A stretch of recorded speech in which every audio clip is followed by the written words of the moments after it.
Welcome to another exciting edition of the Voice of the College Nation radio show.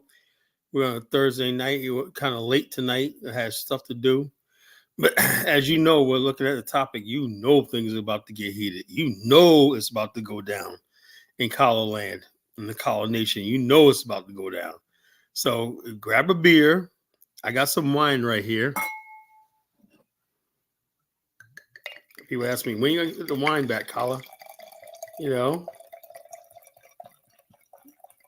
tell them to stop. Stop. I got my wine. You want to get your beer or whatever get you all. Delicious. And let's get this started here tonight. You know, I'm the College Genesis, your beautiful, beautiful brother from America and North America. And basically, I love you. I love the audience and everything. I know most of you love me, but some of you hate me too. Hey, that's good too. You know, as long as you're thinking about me, that's all I care about, you know, because I love the sound of my own voice. I love to look at my own face, you know. So those two things, as long as I got that, I am friggin' happy, you know. And I know love the fact that I influence people. But think of influence people. My good brother Pan-African Strikes Back. Oh man, he did it again, man.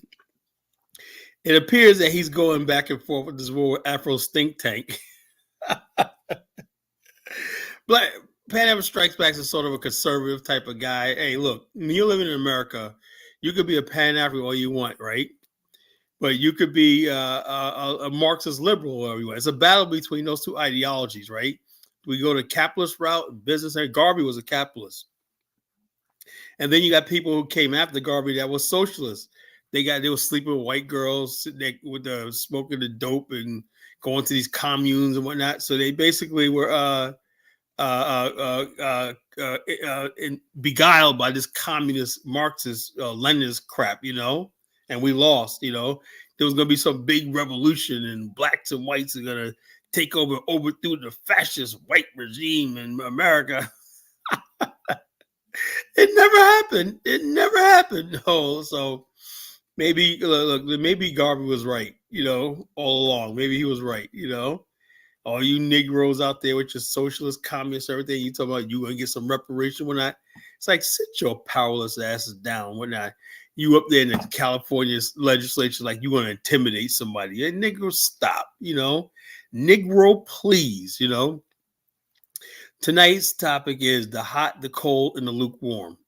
One thing I am tired of, right, after 35 years of this right here, I could deal with people who are hot. You're hot, you're on fire, let's do it. Or people who are cold, right? I'm not really into that. That's not my thing, man. I ain't had enough pork chops and white women yet. Hey, I can deal with that too. You cool with me too, right? But what I hate more than anything is somebody who's lukewarm. Somebody who comes around me, right? They haven't given up the streets. They haven't given up this stupid stuff. They're borderline coons. They're borderline buck dancing and whatnot.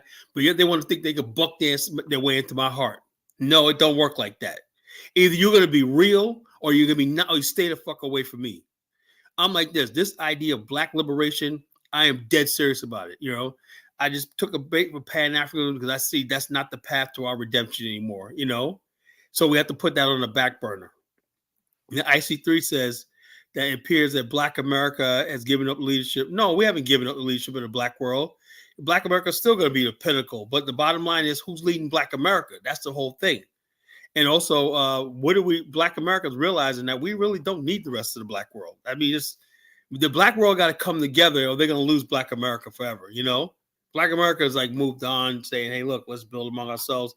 Let's reconcile with this country we got here in America. Let's whatever like that. So they get more and more, they're getting less and less into international politics and everything because it's conflicting with what we going through America. Why should we keep putting our lives on the line for these countries around the world that don't give a shit about us? Remember when the Ukraine war broke out, when everybody, oh, Ukraine. Did some people like, nigga, sit your ass down. They come to find out the Ukraine is like the world center of neo-Nazism. That Zelensky's a neo-Nazi. The Ukraine was like the headquarters of a global neo-Nazi movement with outfits all over the world. And that's one of the things Vladimir Putin said. He said Nazism and stuff like that in Ukraine is growing and it's spreading throughout the world. So black people are so stupid. All they see is a smaller country, and we just, oh yeah, Ukraine, Ukraine. And Ukraine has this way they would have brought back, they'll bring back apartheid in South Africa. And the neo-Nazis and stuff like that are coordinated with racist police officers in America and throughout the world. So don't give me this. We're fighting a global race war. Ukraine was like one of the ground zero for this global race war against black people. You know, so you out there, oh Ukraine, let's give all money to Ukraine. When not, fuck Ukraine. How about that? That's what you have when you have lukewarm people. They just go by their emotions. They don't read into nothing. They don't study anything. Whatever is the feeling good at the moment, that's what they do. And tonight we're going to deal with the hot, the cold, and the lukewarm. Tonight, I'm telling you, I'm tired of lukewarm people. You're going to be real with me or you're going to be away from me. As simple as that. If you don't believe in what I'm saying, the college says you don't believe in this idea of an Afghanistan, hey, I have no problem with that. We could move on. We could talk about sports. We could talk about something else. Hey, I have no problem with that. I got no problem with somebody saying I oppose that, whatever, like that collar.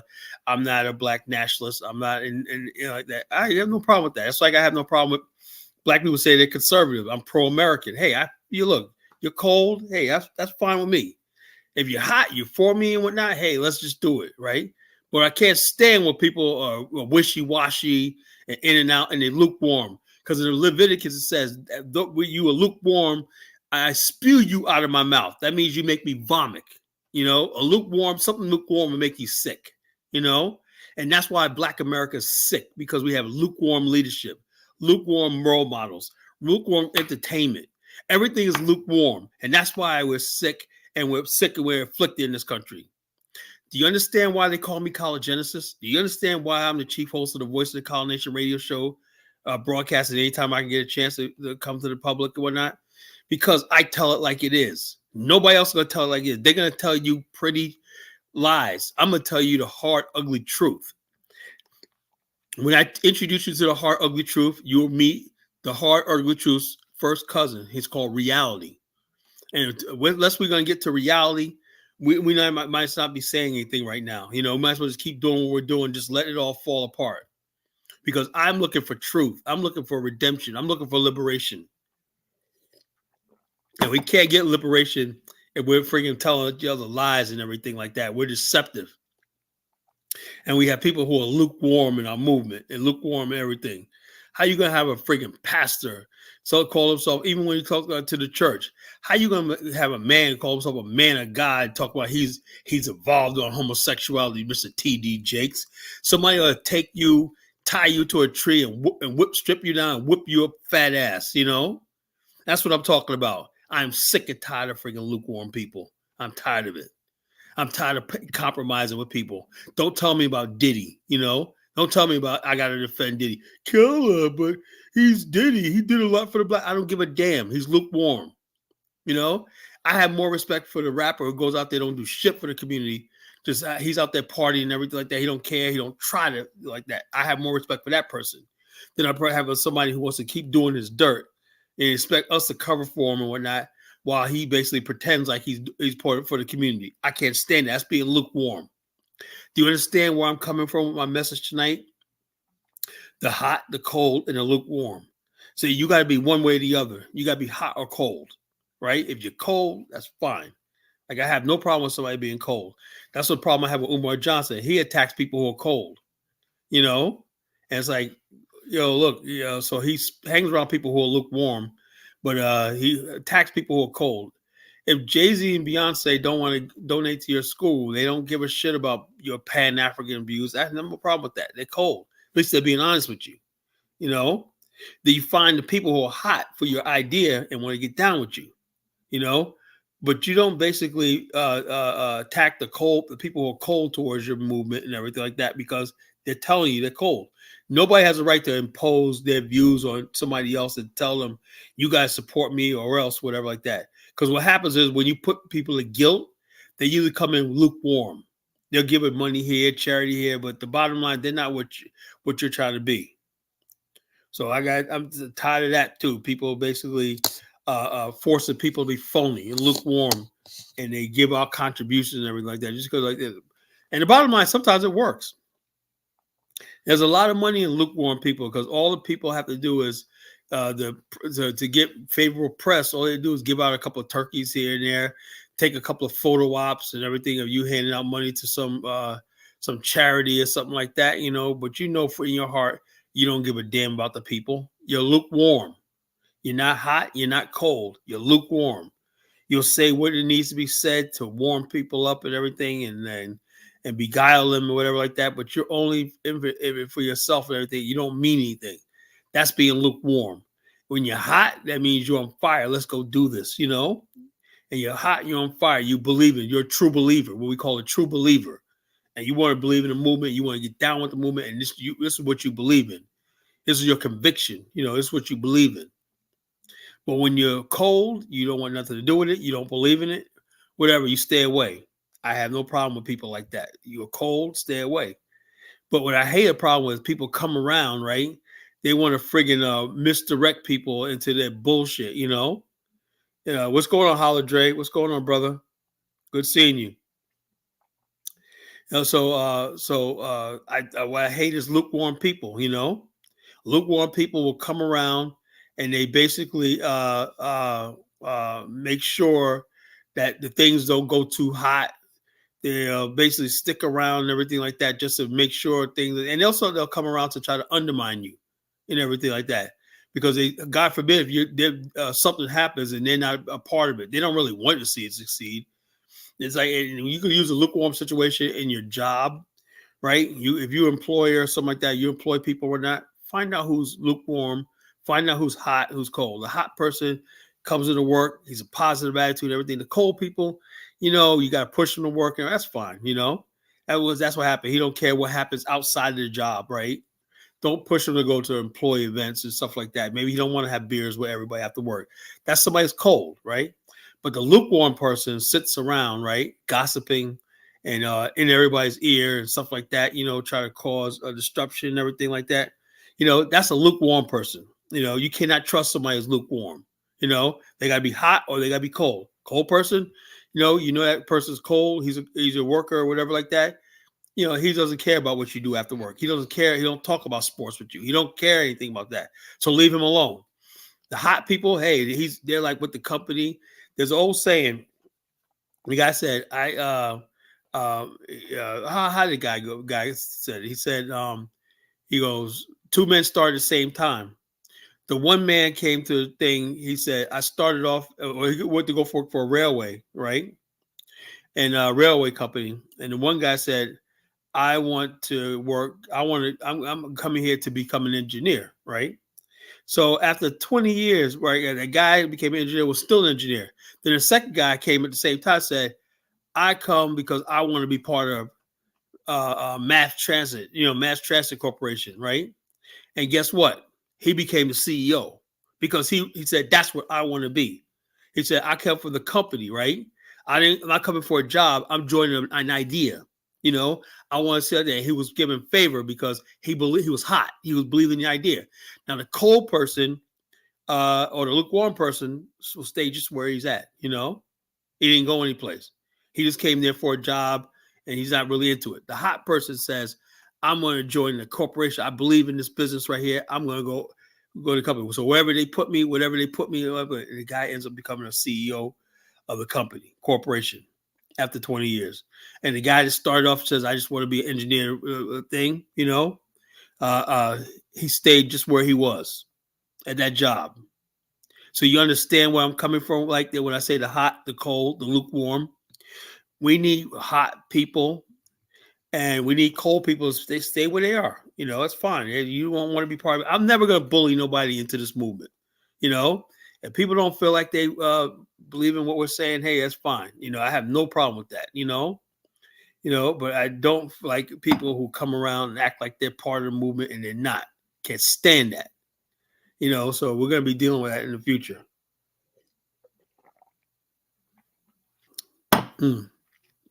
So, folks, tonight we got a good show and everything like that, And so I want to play some videos from Brandon. He's funny, man. Now, somebody else that's lukewarm is that guy Afro Think Tank. He's lukewarm, He calls himself a Pan-Africanist, right?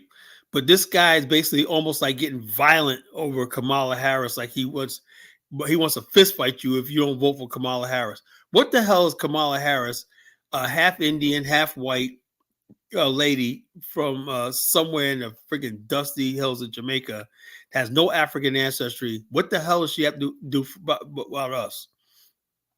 And this is what I'm talking about. People who are lukewarm, they call themselves Pan-Africanists, but they do everything they can to what they use. Lukewarm people do is they use Pan-Africans to gain your confidence and your trust, and then their truth, who they are, really comes out, and they reveal themselves. That's what happened to Afro think tank, and so he's in Nigeria now in some dusty village, and Brandon was eating him alive, man. This is funny, man. You're gonna like this. Let me see if I can find this video. Please, Lord, let me find this video.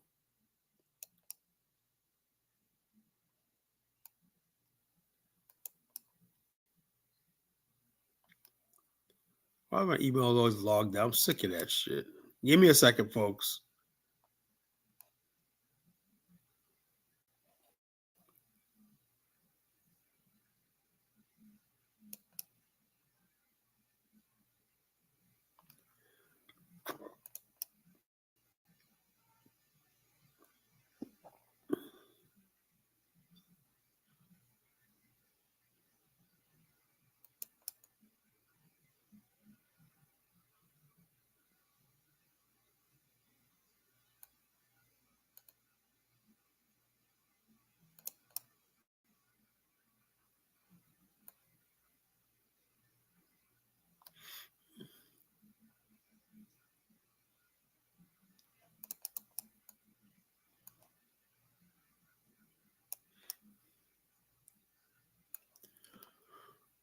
This is funny. So let me find.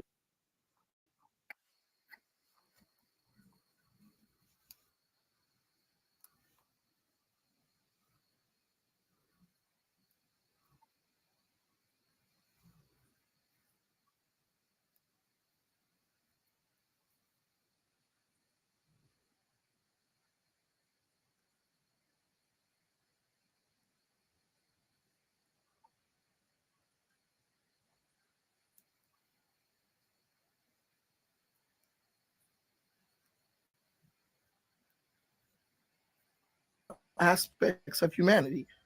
One of those being washing your ass daily. If you can't, at least at the minimum, hit the hot spots, the armpits, the nuts, and behind the earlobes, I don't think that you should be trying to give anybody advice on how they should be living. As a matter of fact, in the words of my good friend Robert, my brother, you just might be living wrong. Peace. Dear Afro Stink Tank, this is something called soap. It will not hurt you if you apply it to your body every now and then. As a matter of fact, you could use it every day if you want to. So while you're over in the dusty jungles of Nigeria, pretending to be whoever you think you are right now, it is imperative that one not forget the fundamental aspects of humanity. One of those being washing your ass daily. If you can't, at least at the minimum, hit the hot spots, the armpits, the nuts, and behind the earlobes, I don't think that you should be trying to give anybody advice on how they should be living. As a matter of fact, in the words of my good friend Robert, my brother, you just might be living wrong. Peace. Dear Afro Stink Tank, this is something called. Yeah. See, Brandon, he got that Afro stink tank term from me. Afro stink tank said, "This is the guy Colin Jensen started this term, Afro stink tank." He's mad about that. Yeah, yeah. He's mad about that shit. He's like, yeah, he got everybody on the internet calling me Afro stink tank. Yeah, man, you're a clown, man. Let me say a word to anybody. If you're gonna get online, make yourself look groomed and presentable. See, I got a nice haircut. You know, skin looks clear. Blah blah blah. Look beautiful. You don't come in here with your fucking beard all over the place. Yeah, the goddamn hair all look like it's nappy and filthy and dirty and whatnot. And his teeth is all yellow. You'll see Afro Think Tank like he hasn't brushed his teeth in a year and whatnot. He looks fucking dirty, you know? So he comes online talking about talk smack about me, Brandon, everybody, and Dynas, whoever like he don't like and everything like that. Because he's a Pan-Africanist. I'm Afro Think Tank. I'm a Pan-Africanist. I basically am a chief. See these bees right here? They recognize I could not believe what the fuck I was hearing, right? When he said that, right? I said, dude, you just giving me ammunition. You don't say shit like that in the age of the college genesis, you know? You don't say shit like that because I'm gonna use that against you. You know, you up there, I'm a chief or whatnot. You know, you found some dusty tribe in Nigeria that nobody knows about, right? They gave you a chief because you paid them some money and whatnot, you know. You probably paid them $50. That's probably more money they're gonna see in 5 years. And they gave you a chieftain title. Where they give out chief titles to everybody, you know. And you really think you're a fucking chief or some Pan-Africans, right? And you're working on some dusty ass catfish farm. And look at the place you're looking at. You're living in filth, dude. You know. I mean, I'm like this. You're gonna move to Africa or whatever like that. I'm talking about Afro's think tank. You know, Afro's think tank. You know. That's a Afro think tank. I'll play one of his videos so you know who the hell I'm talking about, you know? Yeah, Afro think tank, you know? You don't go to the most dustiest country in Africa and live in the most dustiest part of that country, right? And think you're doing something big. It don't work like that. Not in the age of the college genesis, right? Because we tell you now, going to Africa is not a flex anymore, you know? It's like almost like a cop-out nowadays, you know? Afro think tank, yes. It's Afro think tank, but I call them Afro think tank, you know? So the bottom line is we're basically talking tonight, you know, we're talking about the people who are lukewarm. Who do you think is lukewarm in our community, right? Who basically is a bullshit artist and talk shit, you know, but it ain't about this life, you know? So Afro's Think Tank had me, Brandon had me cracking up with that video, man, you know? You know, it says Kyle's about to show a lot of videos, show a lot of video rhetoric backwardness. Oh, yeah. Yeah, it's one video I want to play, but I don't know if I'll offend some of our African audiences and whatnot, you know? So I better not. My African audience is really mad at me right now because I play a lot of shit that's unflattering and everything like that. But so I'm going to try to keep it clean, you know? I know Africans online, they run their fucking mouth. They run their mouth, but they don't mean any harm because they don't got no leg to stand on. We're talking about us and whatnot. So we let them have their little fun, you know, let them have their fun. Like I said, don't take Africans as you will say. The only thing that's ruined is the fact that what I thought would be a Pan-African movement, you know. Okay, G said, come on, not oh man, not tonight, Colin. Look, bottom line is this. This is what I gotta say, G. I hope you can come on tonight, man. We could discuss this. Let's have a debate, man. Like I said, you're my boy, G. Whatnot, so I'll listen to what I respect what you say, you know. No, what I'm saying is this though. When we watch that video of the girls from Rwanda, I think African Americans are this, they're criminals and everything like that. And then you got people like Jonathan Miller said, Color, how many people that look online and whatnot? That's what they think. Well, look, so it's okay for them to judge us by what they see online, right? So when I see them saying that stuff online, why can't I say the same thing? You know, that's what they're saying about us and everything. Because the feedback I get from Africans online is they don't like us. You know, I never, every time people used to say back in the days, those people don't like us, I always say, no, Africans. But what is going online, what comes across the social media is these people really hate us, you know? And I would never put my people in harm's way of people that have that level of hatred towards us. I'm talking about clan neo-Nazi type of hate, you know? You know what I'm saying? So the bottom line, I ain't telling nobody to put yourself in danger of going to some African country when you don't know these people, whatever like that, without backed by some numbers. I'll never at that. Anybody tells you to do that, they're lying to you, you know? Yeah, Africans don't like each other. I mean, they don't like each other, so how are they gonna like us? You know, so the whole continent is drowning in hate, drowning in ignorance and hatred. You know, it's drowning in dreams, young men whose dreams were deferred, whatever like that, young men who feel like the world cheated them, they're living in exile and everything like that around the world, stuff like that. So all these bets, so they always looking for somebody to lash out on, and we just happen to be their target, so I take that seriously, So I don't want nobody telling me, Colin, that's not the truth. I don't want to hear that shit. I've been on this earth way too long. I'm not a fool. I'm saying, yeah, that may not be true, but I can't risk that. I can't tell my people to put some investments and stuff like that into this anymore. No, I can't do that. It's just what it is. What it is. If we have to let Africa go, then so be it. But the main thing is we got to survive. With or without the continent. So it is what it is. And we got way too many lukewarm people leading the so-called Pan-African movement. They'll lead you to the friggin' fire and whatnot, and then tell you, "Oh, I didn't cause that," whatever.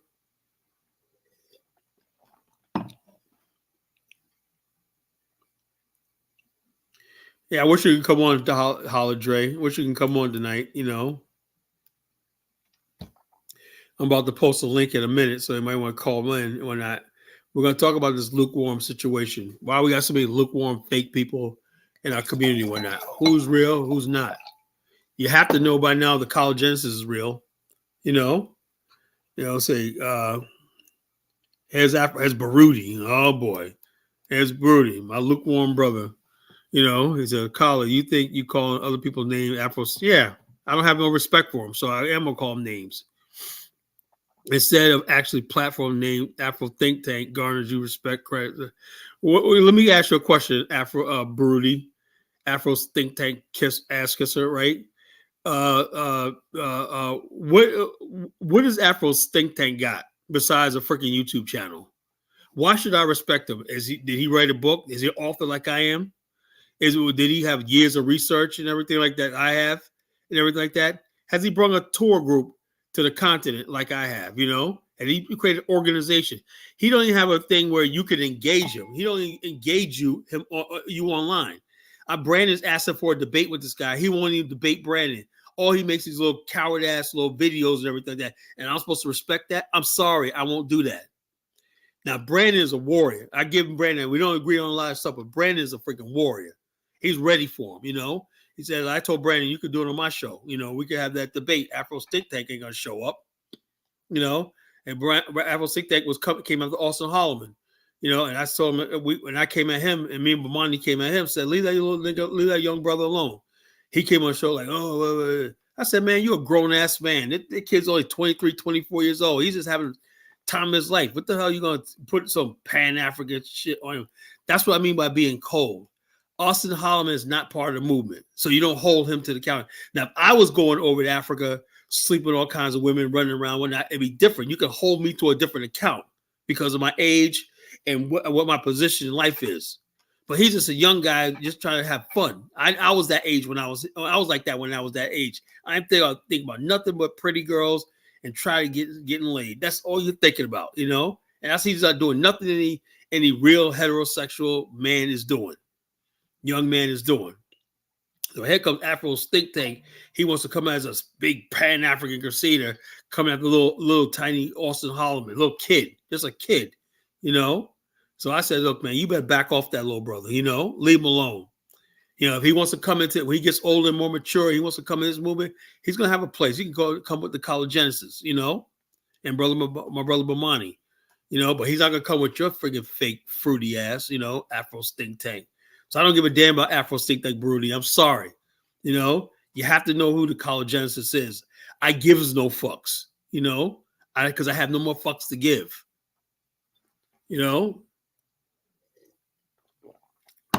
I have no more fucks to give in life, And so, yeah, so it's been 30 minutes. I'm going to open up the lines, see what everybody's talking about tonight,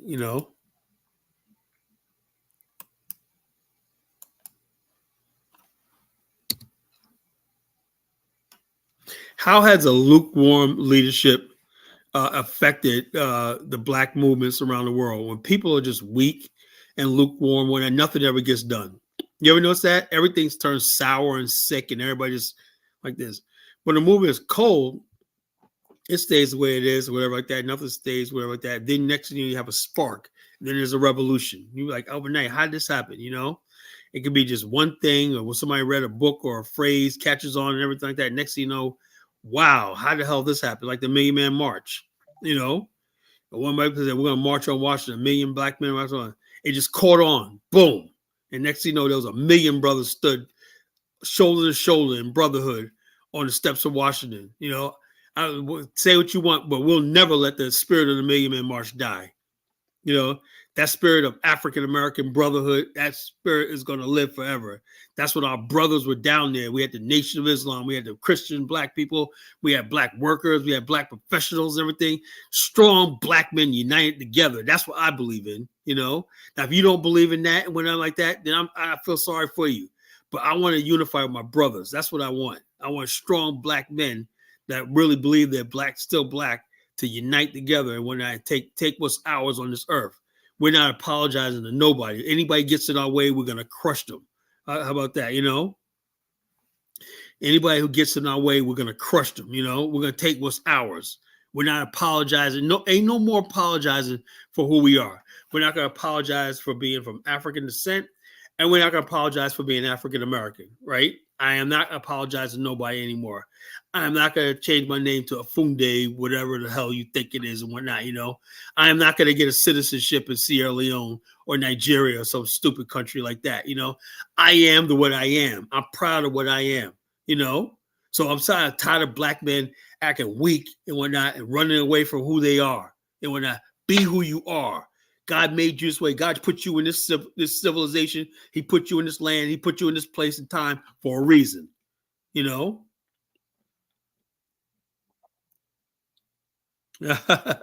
Mary said, my mom was listening to college. Yeah, I'm funny as hell. I admit it. I'm hilarious, man. I'm hilarious. What can you say? I'm a lovely man, beautiful, and I'm fucking funny, man. What else can you ask for, man? You got a beautiful, handsome man, and I'm freaking funny, man. What else you ask for? I have people. I be cracking up with some I say online, my damn self, man. I be cracking up, man. I be like, yo, man. I be like cracking up. Did I say that? Sometimes I don't believe myself, man. I be like, yo, I said that shit. yo, so.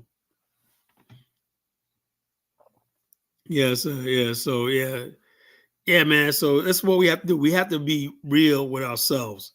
The bottom line is one thing I'll tell you about me is I got your back. You know, there's one person online and whatnot that you know that we come to this show and whatnot, he got our back. I'm Black African American and whatnot. There's one guy that got my back. That's College Genesis. I am not going to sell you out to any country. I'm not going to sell you out to another people. You come first with me. Black America comes first with me. I love college and I love Black America. That's my people. And I want Black America to love College Genesis, you know? Now we could all this other stuff like Pan-Africanism, Black, you know, stuff like that. We could talk, that's an afterthought. But right now, we need to close rank and bring our family together, you know, bring Black America together again, you know, make Black, like MAGA, make Black America great again. You know, that's what we need to do. And once we do that, then we could branch out to see where we can help out across seas, whatever, if we want to do that, you know. Appreciate it, Holiday. That's what I need. I need people. Join this BAL social network, folks. Join our social network. If you haven't joined the social network, join it. Also, we're planning a trip to Liberia in 2026. If you want to go on that trip, $4,500 is not a lot of money for the time of your life. You're going to have me and Brother Bomani on that trip, and you know how it's going to go down. You're going to get food, history, fun, nightlife, everything. We're going to make, if this last trip was lit, can you imagine when we freaking fine tune the next trip, how it's going to be? We're already planning this is going to be the best trip because Liberia has everything, that we need, right? Liberia got the context. First of all, it's the only country that's never been colonized in Africa. It was founded by African Americans and whatnot, So you go there, you're treated like royalty, You're coming into a country your ancestors built, And so therefore, there's no slave castles and none of that in Liberia, So the bottom line is this, you a bit brash, but I got you, bro. Yeah, man. Stick with the college genesis, man. I only tell it like it is, you know. Sometimes I gotta be like this. In the world we live in, I have to be brash, you know. I have to be tough, you know, because it's a world we live in. You know, I try to be nice and everything like that. Just don't go over with me. I gotta be telling like it is, you know. But that trip that we're planning on 2026, you got almost 2 years to plan for it, folks. 2 years, $4,500. That's not a lot of money. That's you talking about. Let's say $2,200 a year. Come on, you can't afford $2,200. Save $22 a year. Come on, you know. Start yourself a new bank account. Start putting money in that thing. Whatnot. You know, you hit the lottery, win $500, throw something in there. You got overtime pay, throw something in there. Boom, boom, boom, boom, boom, boom, boom. Until you basically got your money and whatnot, you're ready, put your deposit down, and we hold you a spot for you till you pay your bounce off. You can have the best hotels, but nobody does tours like Bomani, you know? Nobody does professional tours like Bomani. He's the best, you know? I was on one of his tours, and I helped with one of his tours. And nobody does tours like Bomani. You know, nobody does tours like Bomani. So we'll be on that Liberia trip in 2026. It'll probably be like March of 2026. So you got almost 2 years now. Less than 2 years, but close enough, you know, to plan and everything like that. Plan now. Because I'm going to be mentioning every time you're on the show, we have a trip coming up to Liberia, you know, Jonathan Mills say call, they can afford it. I don't know. Well, they can afford it. They should be able to afford it, you know. You know, people can afford it if you put your priorities right, you know. Yeah, 2026. Yes, we want to take a whole crew. I want at least 20 people, you know, at least 20 people. That's about what we had last this trip. I want at least 20 people, you know, and I want to bring some of the people. Bomani had to really bring most of the people. I brought a couple, but Bomani brought most of the people that were Bomani's people and everything like that, you know. But we want 20 people on this trip. 20 people at the maximum. Now, if we have to go other than 20, that means we got to get 2 tour bus, you know, and then we got to make sure we get up to like 40 or 30, right? So we can justify getting another bus, you know. But 20 is perfect, right? 25 is not good because there's not enough seating for 25. We would have to get another bus, wherever you can't get a bus for 5 people. You understand what we're talking about? Or we can have a van, whatever, like that, you know? You know, so we got to get a van. So $4,500 is not a lot of money, you know, not a lot of money. And like I said, I want to see people start saying, yeah, Colin, I got my savings account for that. And I'm gonna get on them every day. You know, every time I do a show, are you saving your money? And that was gonna show me who's hot, who's cold, who's lukewarm. Are you about this movement, right? Because the first thing you have to do in this movement is take that trip to Africa. Take that trip. And no other person is going to do that like Brother Bomani can. But, you know, so Brody with his goofy comments, right? He said, do you believe black immigrants in the U.S. should stand in a hierarchy of special respect to you, so-called African Americans? I don't really give a damn about black immigrants. I don't know why you keep mentioning black immigrants. I don't care about them, you know? I don't care what they do. I don't care what I'm not trying to rule over them. I'm not trying to oppress them, whatever. I just don't care about them, you know? They're not my people. I don't care about them, you know? You know, so I'm only caring about my people, Black America, African Americans, and my people, and basically getting what's ours. We're not, because too long we've been fighting for everybody else, right? And we're not fighting for ourselves. We end up hating ourselves just to appease everybody else. You know, so bottom line, I want to see our people start loving themselves again. I want to bring it like we was in the 60s and 70s, where black people had soul, we had black power, we had all this stuff like that. We had unity, we had love and everything. What the hell happened, you know, into our culture? I want to bring them good times back. Because when you bring those good times back, you start seeing a lot of problems we're going through just go away. So if black immigrants want to be part of what we're doing, that's fine. Brother Bomani, he's from Jamaica. But he's all into our culture. He's all in with us and whatnot, you know. As far as Bomani is concerned, we're his people, you know. But if you come over here with the attitude that you're not one of us and everything like that, I don't want nothing to do with you. If you assimilate with us or you get the hell out of here. Simple as that. You know, that's the way I am right now. If you don't like us and whatnot, whatever like that, keep it stepping. That's fine. You feel free to hate us, whatever like that, because there's a lot of people that hate us, you know. I don't know whether it's envy, jealousy, whatever like that, but there's a lot of people that hate us for no reason, and I'm fed up with it,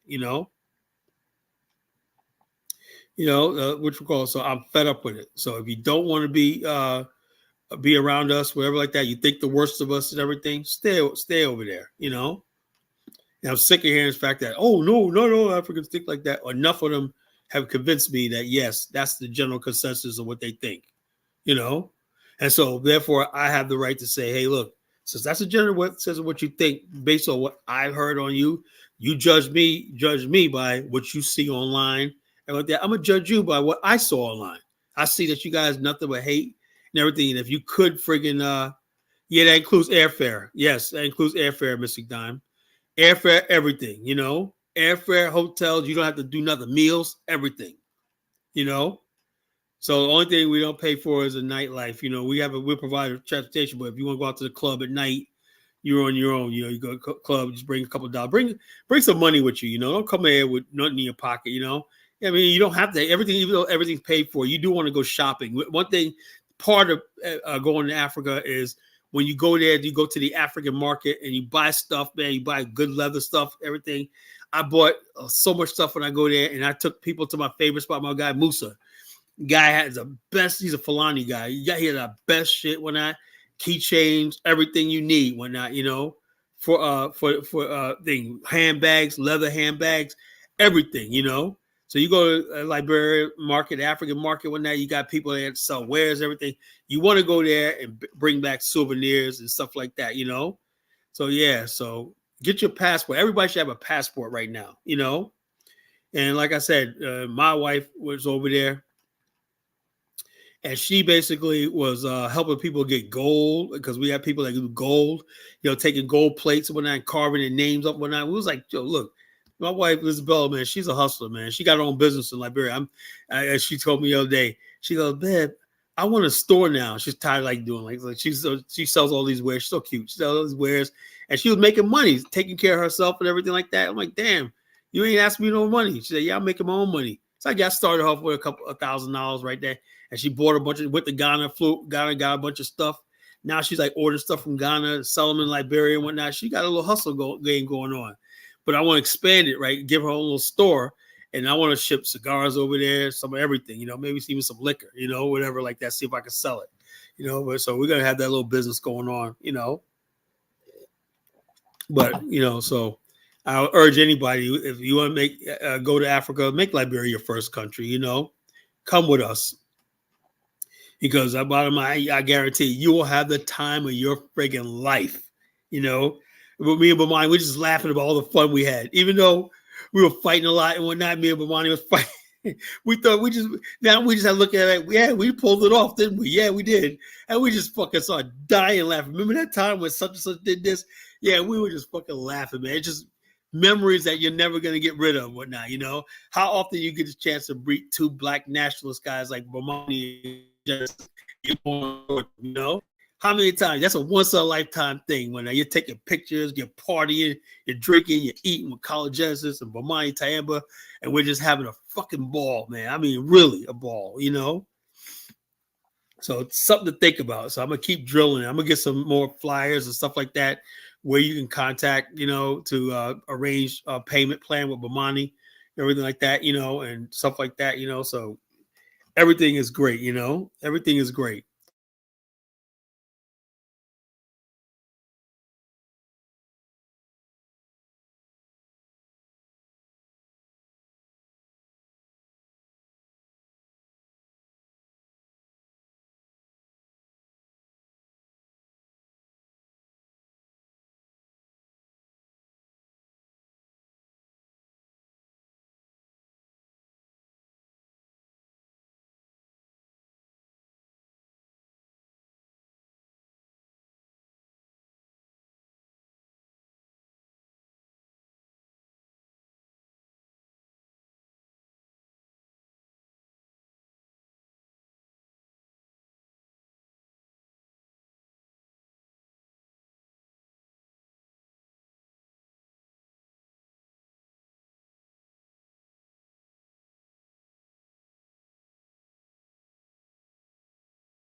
I'm back.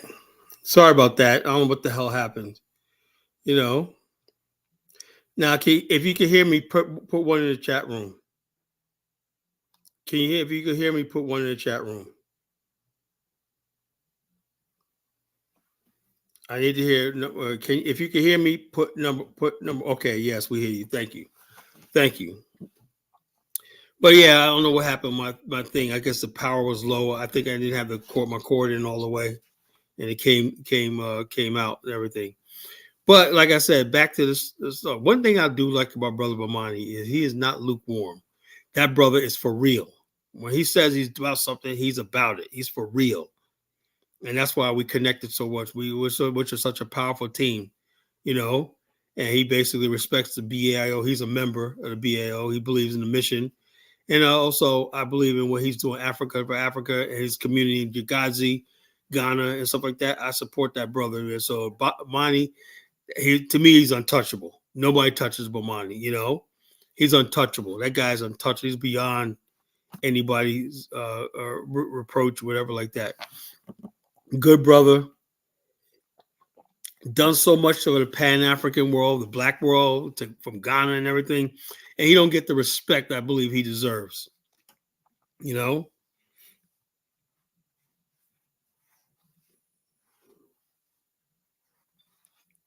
Yeah. If you want to raise hell and have fun, this is a place to do it, man. Liberia, have gone with us to Liberia. You want to have a freaking fun, a great time and everything like that, you know, that's what it is, man. For Black America, particularly Black African American men, you know, women too. Women love Liberia too, and they had a good time too, you know. But brothers, man, god damn, this place is like paradise, you know. If you're an African American male, this is like paradise. Liberia is like fucking heaven. It's like, damn, God created a fucking land for us and whatnot. What the hell happened, you know? Amused by comments are goofy of you, but another African American, another Zungo will probably like your Africa. Look, I don't care about becoming. I'm not a nativist, you know. I have every right to basically just be concerned about my own people. What do I care about these fucking? I'm sick and tired of these fucking black immigrants. It pains in my asses, you know. What do they bring to the table? What do they bring besides fucking getting on my nerve and when they're getting on my last nerve with their nonsense? Do you really think I need to hear somebody like Afro? Afro dumbass and friggin' Mike Olawale. Do you think I really need people like that in my life? No. I like Black America. You know, I love African Americans. I think they're beautiful. I think we're great people. I think we're beautiful. And I think that's all I really need in life, you know? And we have one or two countries in Africa that we can connect to. Maybe Liberia, maybe Angola, maybe Zambia, maybe South Africa, Namibia. A few countries in Africa we can connect to. That's all we need. We don't need no big Pan-African. Get the hell out of here with that shit. The people want to get with us. The people that's cool with Black America. Hey, you're more than you always welcome in my place. You know, I got many Zambian brothers, Liberian brothers, and everybody like that. But the bottom line is, it's about respect. People that don't come here talk about you're gonna fucking fix Black America. Or you got some advice like Zongo talking about we should humble. I'm not gonna humble myself to you friggin' open defecation doing niggas, man. What the fuck you talking about humble yourself to them? Are you crazy? Niggas are fucking nuts, man. To my humble myself to them. No, it don't work like that. We have to get rid of this African supremacy shit, you know? That Wakanda shit got to go. That's not reality. It was fun while we talked about it and everything like that. Oh, yeah, Africa. Now we're dealing with reality, you know? Reality is when you make that choice to go to the continent, right? You may not be able to come back to America. You may lose everything, you know? And then you're stuck with Africa. What the hell are you going to do? You know? That's the reality. When reality steps in and whatnot, you're over there and whatnot, and you got no money, no nothing, and you ain't got no help. You ain't got no social, no social safety net or whatever like that. You ain't got no college program to help you get a student loan or whatever like that. You ain't got none of that shit. You're gonna die in that shit, you know. Yeah, Dongo said we should humble ourselves and let him teach us how we should be. Okay, that's really gonna go down. I don't want to hear shit like that. I don't even want to hear that discussion.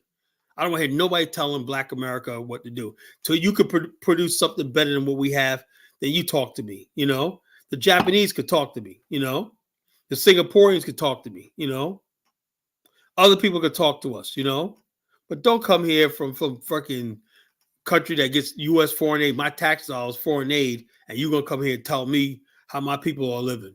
Stop it.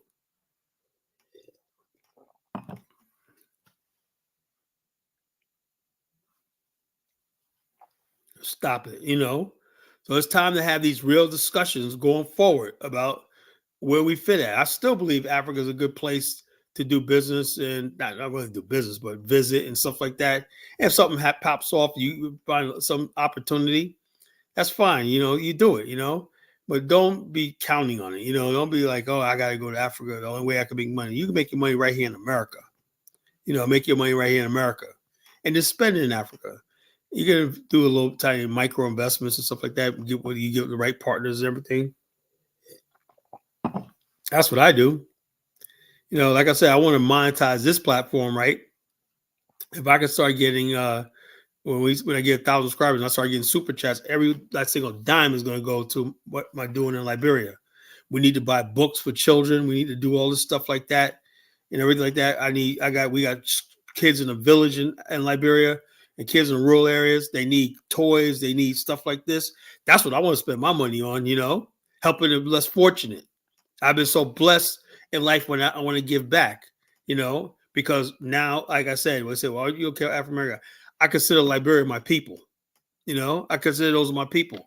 My ancestors built that country and everything. So we have some sort of responsibility to all the people in Liberia, not just the American Liberians, but all of them. They're all our people now, because that's part of our civilization, So I do have a soft spot for Liberia. I always will. I love Liberia. What do you mean I'm froze again, What do you mean I'm froze again? Nah, I'm not froze. See, yeah, I'm not froze. Yeah, I need to get to 1,000 subscribers. A lot of my people talk all they want, man, but I need people like, share, subscribing. I need people friggin' sharing this on Twitter. Do anybody got 5,000 Twitter followers?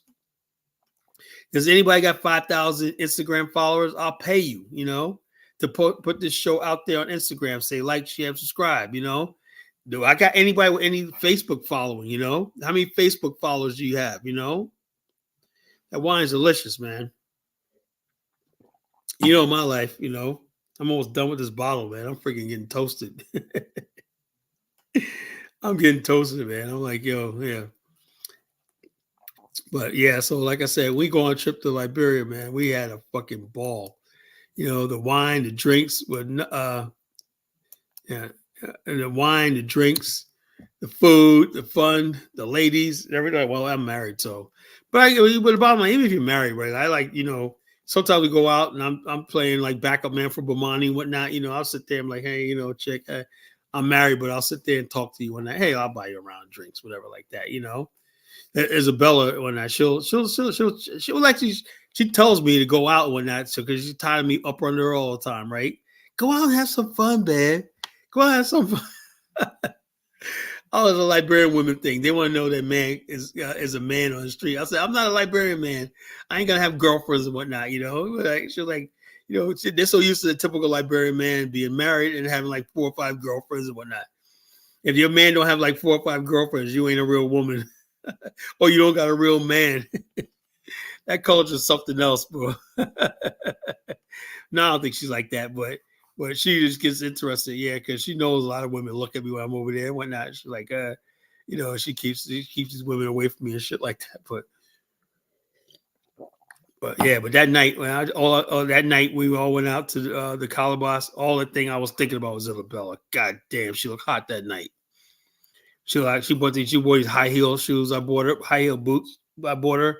God damn, man. So with those legging, skinny pants, jeans, whatnot. She looks so fucking good. I was like, I'm the happiest man in the fucking world. Just got to do my business conference. I got my brother Mamani sitting here right me.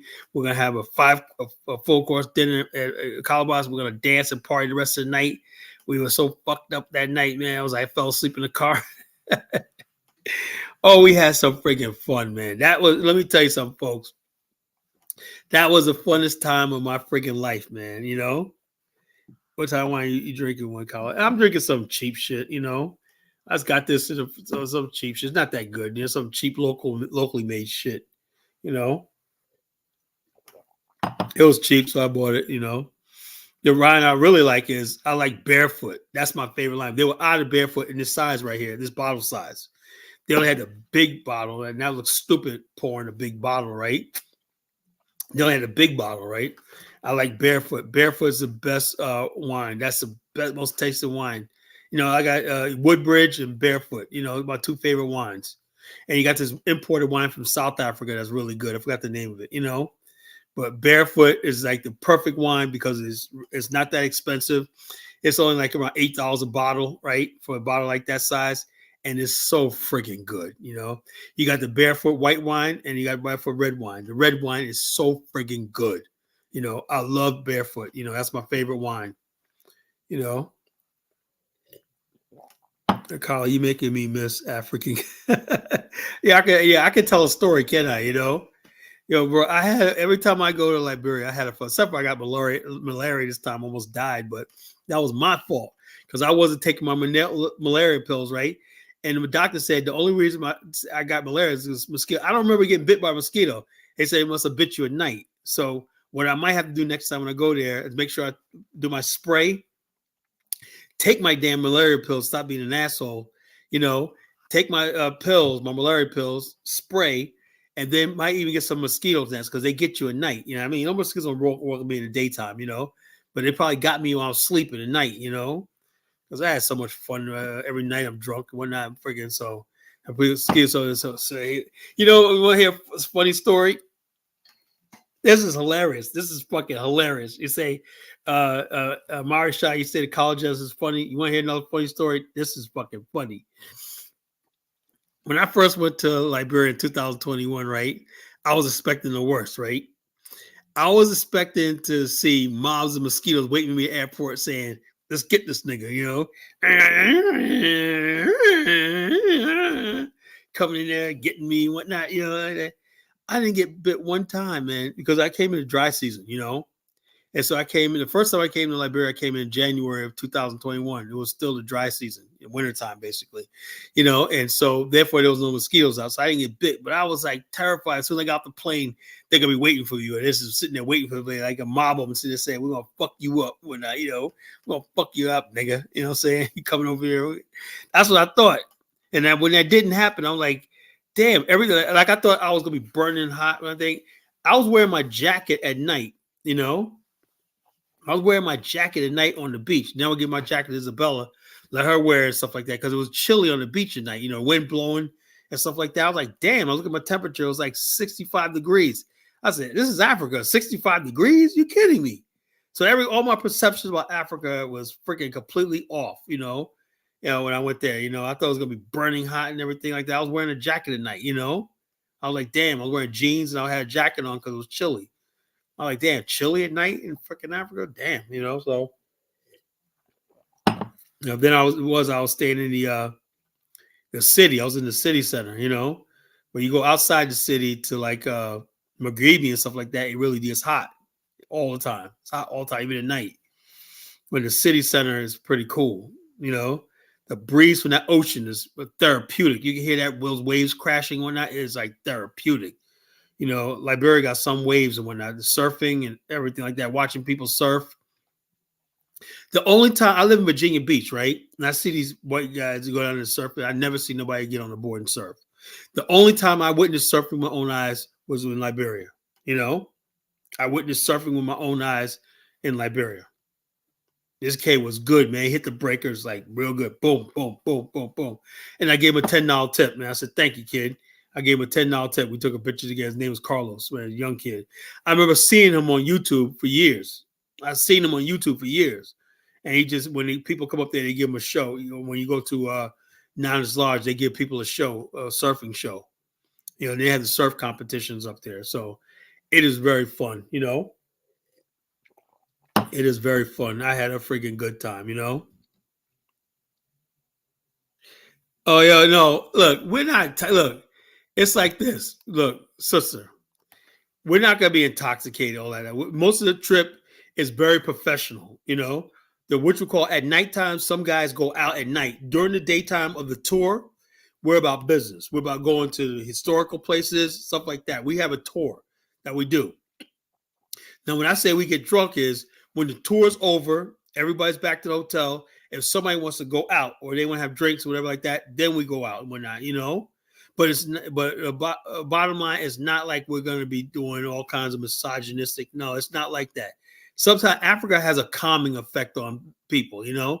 You know all that stuff's around you and everything like that. And brothers are really, really cool. You know, even when sitting there drinking one night, we're really, really cool. You know. You know, so it's like I don't know. How are we misogynistic? You know, I don't think so. I'm with my wife. You know, I'm with my wife, and a lot of the guys, you know, they got girlfriends and stuff like that, and they're married and stuff like that. A lot of guys bring their wives and girlfriends on a tour. So it's not what you think it is. You know, yeah. Some guys when I came there, they had women throwing themselves on them. My boy Dion. You know, he was like, "No, nah, I'm married and whatnot." You know, this girl was throwing herself out like I was sleeping inside the back of the car. Right, we had a flat tire, so my driver had to go get a tire. So I'm sleeping in the back of the car outside the club. But mine comes around, yo, man, wake the fuck up, man. He's out there having a good time. My boy Dion was in the front seat, right, talking to this chick that came by. I'm in the back seat, sleeping like a baby or whatnot. You know, I'm in the back seat, just passed out, drunk, sleeping like a baby. And it was just that was a night. That was a night after the business conference. You know, we went to the Calabas. We went to other place, a couple other places when and I was just knocked out. I was just like, God, I can't party like that anymore. But we do it in modesty. We went in Robertsport. We had a couple of drinks and everything, but it wasn't really that nothing that serious or whatnot. You know, we're not really like getting tore up like that. You know. Simply say, I'm gonna get three pregnant in Liberia. I don't know about that, but there's one thing about Liberia. There's plenty of women. There's just definitely plenty of women. You know, as soon as they know you're from the United States, boy, they're like, oh shit, beautiful women. I mean, just model type. You know, just beautiful. I'm like, damn. I'm like, yeah. So, but I can't look. You know, I got a wife, so I can't look. You know. I'm just saying, all these single guys out there, I'm like, what the hell are y'all waiting for? That's a place. It's like opportunity. There's women, everything like that, man. Get your passport and get the hell out of here. You want to be a passport bro or somebody to basically go out there and just meet women. Sometimes you can go, it ain't about sex all the time. Sometimes you just want to be around women that cater to you. And the Liberian women, they cater to you, you know. They want to cook for you. They want to do this for you. They want to file your nails. They want to do all they want to do. They just like taking care of a man. You know, that's what they do. That's their culture. You know, they don't feel like a woman unless they're treating a man like a king. You know, so so this. So like I said, you can't say it because my comments, right? You automatically assume I'm saying misogynistic stuff. You know, but I don't party. I don't fool around. I have a couple of drinks, and everything, but I'm on the up and up. I'm just, you know, a guy. I don't mess around with women and stuff like that. I don't run the streets and stuff like that. I don't do that, you know. But there's some single guys who do that, you know, one or two guys that do that. But most of the guys that go on a tour with us, they're just about having a good time and everything. They're out chasing women and stuff like that, you know. That's what women always think. They always think that we can't have a good time without them, you know. A lot of times brothers just want to be around women who ain't just nagging. If you could do that, you know, that's like half the battle right there. You're being around women. Like a lot of brothers don't know it's like that when you come up or not and the women soften their voice, you know, or when you walk into a room or not, they're quiet and everything, let you speak and everything, or they don't speak out of turn and stuff like that. They know how to respect men. They don't look you in the eye like they're going to yell at you. It's like a lot of that's more powerful than sex. You know, the way women treat you in other cultures, you know. So it's not always about misogyny and sex, you know. It's about men, and also the fact that sometimes men like buying drinks for women. They like doing stuff for women, right? And women say, okay, you can buy stuff for me, but I don't mean that guarantee you're going to get anything. But sometimes men just like saying, okay, you know, let's go out to dinner and whatnot. You know, it's on me. And you invite a friend, whatever like that, you know. And they want to show, like in America, you guys saw that women like this. What do you mean? I could buy my own meal. I could open up my own door. I could do all stuff like that. You want to go to a culture sometime where women will let you be a man, and that's what I saw in Liberia. Women let you be a man. You want to open the door for a woman. You want to pay for the taxi ride. You want to do these things for women, right? And you want her to appreciate the little things that you do, That's what a lot of people get. So it's not about misogyny and everything. It's a whole different culture in a way. We don't have that in America, Black women don't respect black men like that on that level. Go ahead, Ben, too. What's going on? What's on your mind? What's up, man? I'm just coming in. What's the topic? The topic is the hot, the cold, and the lukewarm. Are you hot or cold or lukewarm? For what? For the movement. Oh, I'm hot. Hot. All right. See, the hot, and when you're hot, man, you have to basically really identify with your Black African heritage. That's when you're hot. Are you that? Yeah, I'm hot, man. Okay. The lukewarm people that will say stuff like, well, I don't think slavery happened. I'm part Native American. I'm all this kind of stupid shit. That's lukewarm people. That's why they cold. Now, cold is just basically somebody saying, I understand that, but I don't want nothing to do with that shit. I'm just living my life for myself. I don't identify with that. Hey, that's fine too. The lukewarm person comes around thinking he acts like he's down for the cause or whatnot, but he got all kinds of weird ideologies and shit like that. That you're like, where the fuck this nigga come from? He pulled his philosophy out of his ass. Oh, okay. That's the lukewarm people. Lukewarm people. Lukewarm people basically make me sick. Like they'll come around and be like, I think Tariq she's lukewarm.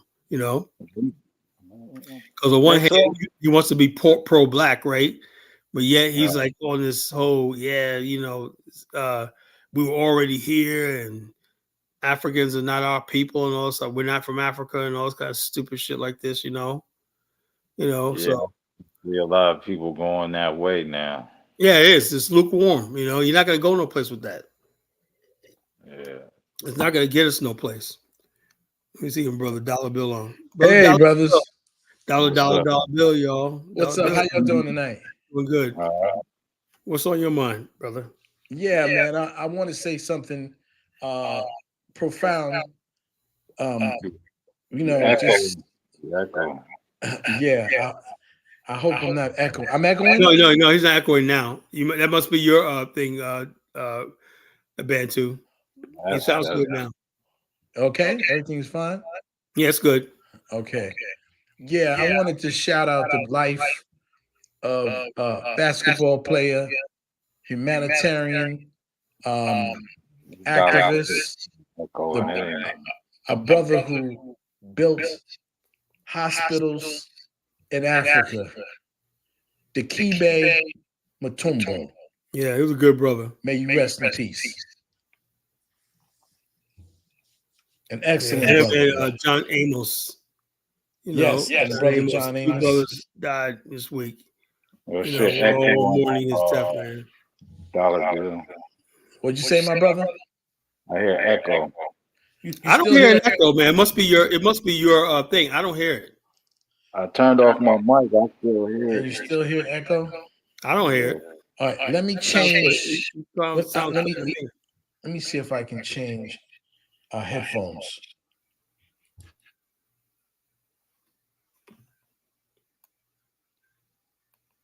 But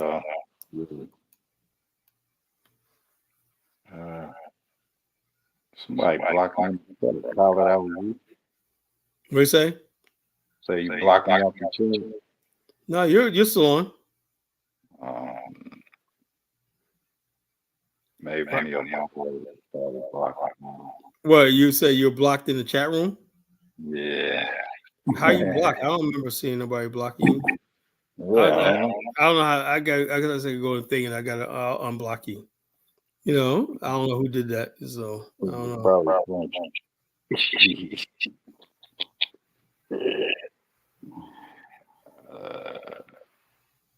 And why people say there's an echo? I don't hear dollar bill. Can you hear me now? Yeah. Is there echo? There's an echo. Oh, that's Jonathan. I don't hear it.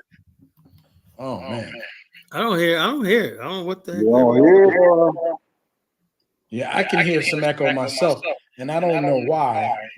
spend all this money on this equipment. Okay, let me come back on my phone. Maybe that'll be better.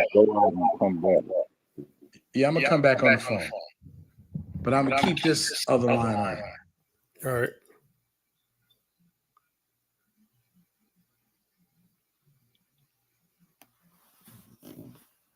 So what do you call it? You hot, lukewarm? Oh, I'm the one lighting the fire. So of course I'm hot. You know, I'm the one lighting the fire, man. I'm the one carrying the torch. You know, so of course I'm hot. All right. Lukewarm people just basically don't know what they want to do. They want in and out. I say, like I said, when I came up with I laid down the gauntlet. I said, after everything I've researched right now, I said, if we want to go forward from here, I said, what we need is a friggin' nations of our own. And let me speak a little about that, right? In the next story, I'm going to talk about, I'd use the infinity stones, the space and the power stones, you know? You need, before you could have power, you need space, you know? And if you read Plato's Republic, right, the Republic is a space. Inside that space, the government and everybody else friggin' controls everything that goes on in that nation. That's a space. They have jurisdiction and sovereignty over that space. The black man in America has no jurisdiction or sovereignty over any space. You know, and so if people are going to talk about black unity and we don't have any space, that means they're not serious about it. They're lukewarm people. You know, lukewarm people will give you lukewarm Pan-Africanism. They'll give you lukewarm unity, lukewarm love, everything like that. If people don't say, you know something, after 400 years of suffering and being ruled by somebody else, you guys deserve a territory of your own and everything like that. Let's make that happen. If they're not saying that, they're not saying anything to me. I don't want none of your loyalty. I don't want nothing to do with you. That's the way I'm at right now. That'll show me if people are serious or not. You know, you have to be friggin' hot or you're cold. Now, some people are against it. That's fine. So that's fine too. You know, but don't tell me that you're pro-black and you want unity and everything. You want peace and everything, and you're diametrically opposed to us having anything on the kind. You still using the colonial borders that the white man set down, and we don't have any say. So we everything we lost. We don't have a right to gain it back. You know, or not. We lost land. What about the land and everything we lost and everything? You know, so we get nothing of that back. So the bottom line is, so the people say, yeah, that's good. You know, that's good. We could just basically just go on without us get anything out of it, whatever like that. And so what are we doing? What are we doing this for? You know, what do we gain from all this Pan-Africanism shit? You know, it's become so lukewarm. You know, United States is supposed to be a republic. United States is a republic. You know, but they keep pushing this democracy, so people don't really even know. Well, the bottom line is America's not a democracy; it's a republic. Yeah, people don't know that. Anybody thinks America's a democracy is you'll be surprised. Which one? She said wicked Africa. We mapped like at least 15, 20 places you could build a territory because most of Africa is undeveloped and unoccupied. All these territories you see in Africa were carved up by Europeans. The French, the Portuguese, the English, and all these other people, the Spanish, the Dutch, carved out these places. And Africa is only doing maintaining the status quo with these things that Europeans like. You think about that. 1884, Africans have not redrawn the borders, you know, basically on ethnic lines, everything. They're keeping the same borders that the white man gave for them. That's how stupid this is. And the only reason why I'm going to say something shocking right now, you probably know, a lot of people only know. The only reason why, the reason why the Europeans had 1884, right?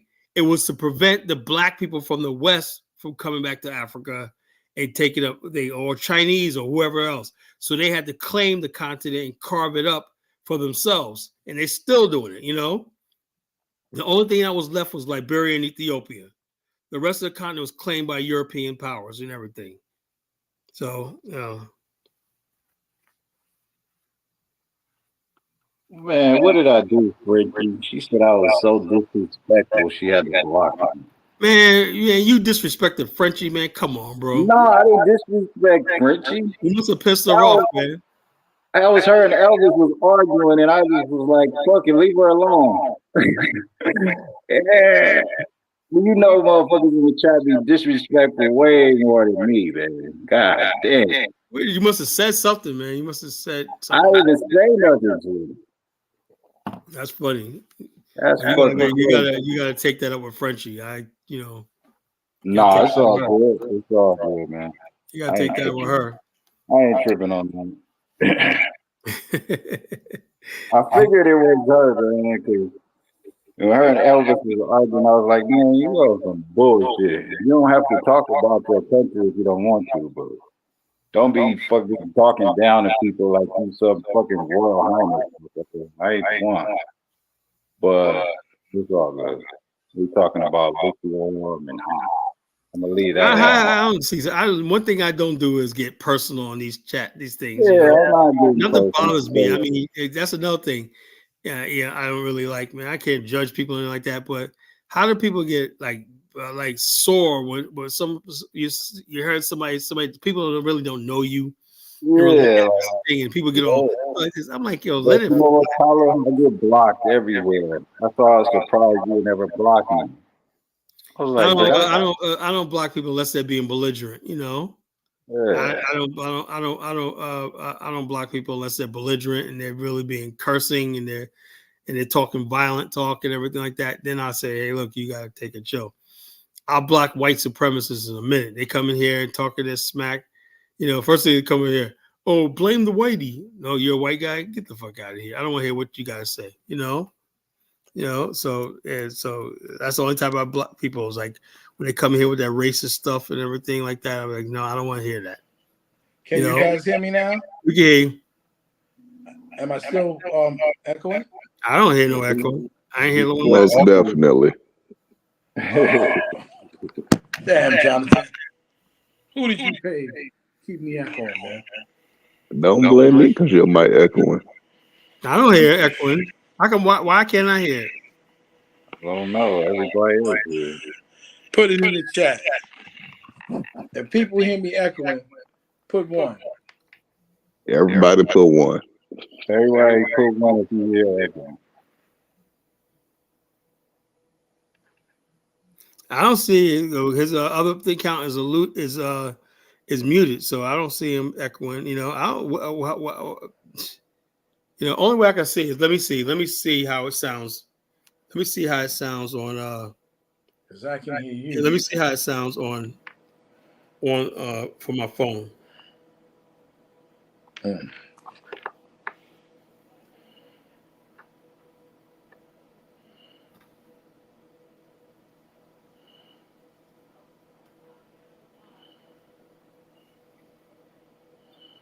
Hey, Dollar Bill, go ahead and talk.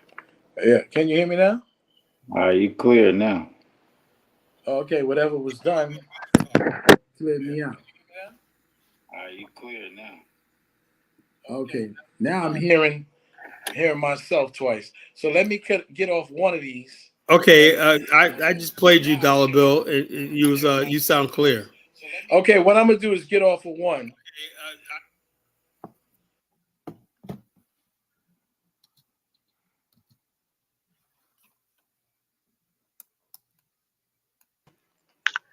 Man, Kyler you looking kind of younger today, Kyler. What's going on? Younger.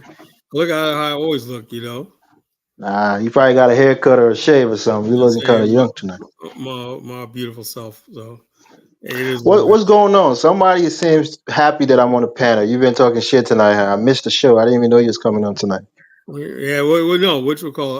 I don't know. I wasn't talking shit about nobody. I haven't mentioned Africans once now. What do you think? I don't care to defend Africa. I just want to know who you was attacking tonight. Is it the ladies? Is it African Americans? I was basically talking about the fun time I had in Liberia and whatnot, and I was promoting the tour for 2026. Right. I don't even hear myself. So you guys can hear me clear? Yeah, we hear you. I wanted to ask you guys. The topic tonight is the hot, the cold, and the lukewarm. Okay, me, yeah. I'm going ham on people that I'm like this at this point in my life when I want people who are real. If you're cold, you don't agree with me, that's fine. I wanted to get you guys' take on what's going on. I mean, I'm not a big pop culture person, but you know the rapper Finesse 2 Times. Never heard Yeah, of him. I heard of him. Yeah. Yep. Yeah, his situation right now is crazy. And Dollar Bill, who is a player, this I'm not a dude. player, man. Hold on, Dollar Bill. This dude is You a player, supposedly a dollar bill. I'm not a this dude player, is brother. supposedly a player. He was actually a pimp at one time. Went to jail for all of that stuff. Went to jail for some other shit too. I think drug related. But Yeah. his baby mama, he had a baby who he thought was his baby. Found out that she was cheating on him, and he's real butthurt about that. But this is a guy who's been professing never loving these hoes, never trusting these hoes, Uh-huh. and now he's crying about somebody cheating on him. So I just trying to say that dudes who think they're players be the one that get hurt the most, and they cry about it like a little bitch. But they will profess to you how all these women are like this and like that and don't love them, while at the same time they're being This sounds hypocrites like and falling a in deep this love sounds with like these a tots. clown. I don't even. Every time you got to play yourself like that, talking about how many women you got and stuff like that, and you try to play with women and stuff like that, and then you involve children and realize, life is real. People understand something, right? When you basically ejaculate in a woman and get her pregnant, you can't come back from that. Come back from that is responsibility and stuff like that. The fun is over, once somebody gets pregnant and stuff like that, Well, these guys got Kyler, you missed the thing that I said. You're Elvis, talking he about. thought that was his baby. He found out it wasn't. That's the That's what only I'm thing he really saying. tripping yeah, but I'm about. saying, I know, but I'm saying is this But though. if he was a real player, he would be When tripping. Elvis That's what said he's trying that he to say. thought he was this big time, this, that, and the other thing, that's all bullshit, That's all bullshit. That's all That's what sound. I'm saying. So the lesson here is find one good woman, be good to her, No, get married, start a family. Leave all that player shit the alone because lesson you're gonna is get played too. the lesson is you guys shut your mouth because you sound like a fool when you talk about how many women you can get, and then it don't pan out that way. But lesson is keep your mouth shut and do what you got to do because you ain't got ultimately you have no real power, when it comes down to it. That's the way I see it. And women could cheat on you anytime they want to. They could basically cheat on you with your driver. They could cheat on you with your brother, your uncle, your daddy. So the bottom line, you out here talking about you a player, you got that this or that. Oh yeah, you can't win that game with these females. Well, the deal is if you're a player and the game's been played on you, that's just you got to wrap that up to the Take game, that L, right? man. Take that L. Yeah, you gotta chalk that up. What the deal is, But if that's what I'm people saying. That's betray why Jesus, they'll we gotta betray start preaching you. Get family over it. values, man. I ain't no Republican, but we gotta start preaching family values Well, yeah, amongst Oh, black Elvis, men, you're a man. MAGA Forget man that now. player shit. Elvis, there is no family values like that, brother. He's a MAGA man now. All right, Elvis. Ain't no matter what I'm saying, but we need more black, we need more black families, man. Family Shit, all values. I leave know, that player shit Donald Trump alone. did all I Du know Start a Bois family, get be a married how family many man. times? all I know is, as long as black men, Calm down, Elvis. they approach marriage in life lukewarm, right? That means you're half in your marriage and you're half out in the streets when it's not going to work. Either I'm like this: either you are hot with that wife, you want to go with that, build that like that, or say, something, I want to stay out here, I want to be a player.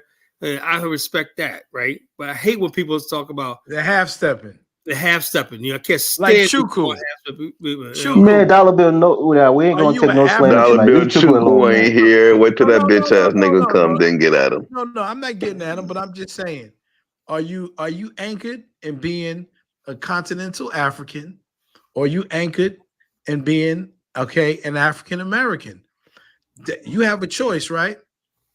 So you make your choice because you what you try to do is confound people and conflict them. Be what you're anchored in. And nothing is wrong with you being, if you want to be an Igbo man, and this is not just a Chuku, this is to a bunch of people out here. Whoever you want to be, right? Whatever parent you decided you want to anchor yourself in their heritage and their culture, then anchor yourself in that and be happy. Don't go back and Nah, tell Dollar other Bill people doesn't work like to that. Come be on, anchored. man. You know Don't that. go. Yeah, it works that way. If you're Don't half go and back. half, you have a slice of both culture, and No, you sometimes don't. you might lean heavily on one of the Well, cultures, but the the one other that you culture is still anchor, part of you. the one that you anchor yourself in, let that be your anchorage. right? Nah, dollar bill. You can't No, make that it's choice. a fact. Some people like to dip in Well, both that's the cultures, problem. man. But that's the problem. That becomes the issue. You anchor yourself in what you want to anchor yourself in and be happy. I know quite a few people from the continent who are second and third generation, and they're all African Americans. They're into their African Americanness. The only thing African about them is their last name, right? They're into African American culture, African American music, African American food, okay, dance, and so on and so forth. Their anchor here in America is an African Americanness. They respect their culture of their parents, right? They don't disregard themselves, but they anchor themselves. This is what we're talking about: being hot, okay, or cold, or lukewarm. You know, somebody you have to take a leap of faith, right?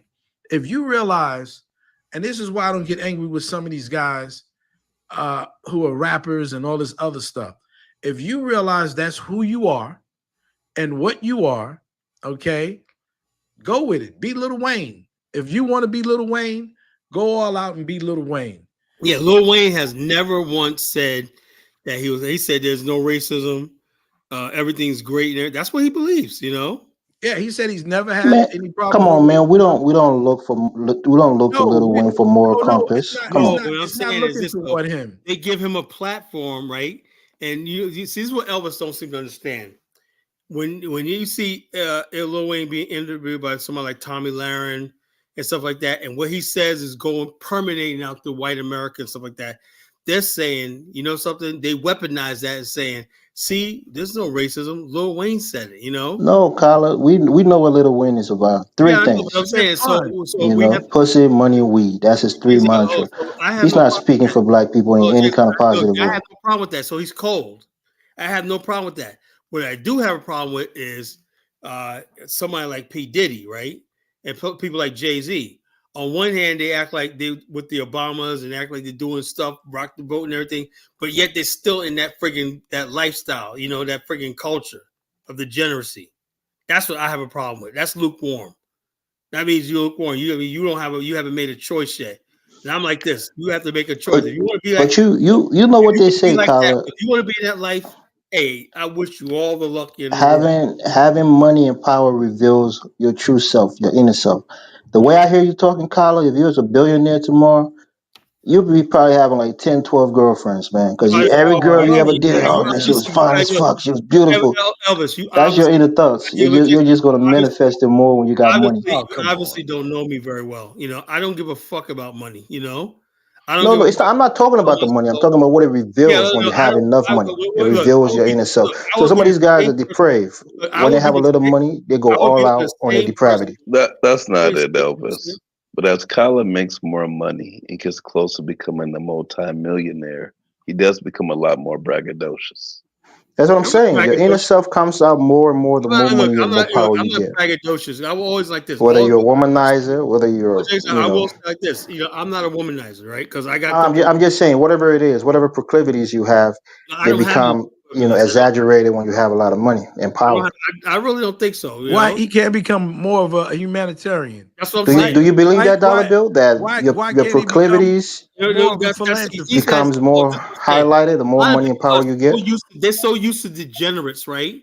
That they Uh-huh. can't even fathom somebody like me. That really, my whole life has always been. Kyler, we can fathom you, bro. We know who you are. No, You you want to don't. build No, your you Afro Stop don't. that. stand. You If you know, had $1 billion, you listen. probably buy the land on the Hey, look, continent and start building right now. look, let me ask you a question, Elvis. Do you understand why I'm talking about that? Because that's the best place where we could be normal. I don't see every black person becoming a millionaire.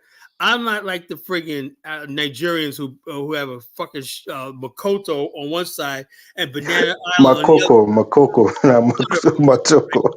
I would rather Kyler see, be butchering names and shit. I would rather see my people on the same level of townhouses, some luxury, some apartments, stuff like that. But we're all friggin' sharing in the wealth one night. That's what I dream about, you know. That's why I started to show up was I want my people back, you know. I remember the Exactly. good times in our community where we didn't didn't need a whole lot, right? We had something, but we didn't need a whole lot. It was seeing the girls doing double dutch, seeing the guys, the kinsmen that would come there to family gatherings and whatnot and put the swings together for the children and stuff like that. And the kinsmen, the older kinsmen would come by and whatnot, and everybody's, hey, how you doing? And everything like that. And the guys would go around the corner with their beer because they wouldn't drink in front of us with the brown bags. Remember that dollar bill? Oh yeah, brown bags and whatnot, Bag. you know, because they respected the community. And then when you saw Miss Such and Such come up, you put that thing away because you didn't drink in front of an adult, whatever, like that. You know, I want them days back, Elvis. If you want to know what I'm talking about, what I am, I want those days. Really, Colin, drinking a 40 out the brown paper bag. Those are the days you want back. Come on, I man. want the Black America that I know and love, that I grew up with. And I said the only way I'm gonna get that back is we got several ties with white America and build a nation for our own, from top to bottom with our people. That's what I'm saying. So now I'll take that over $50 billion to have that life back. You know.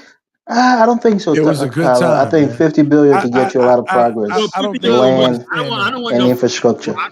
I don't want no Chirac. I don't want no damn thing. I want my people. That's what I love. I don't think you understand. Nah, your people being under another people is not what you really want. You want to be free, liberated, and independent. Elvis, you understand something? I love my people. Can I say something? I don't want to pick a fight with you tonight, Elvis, because you my man. I like you.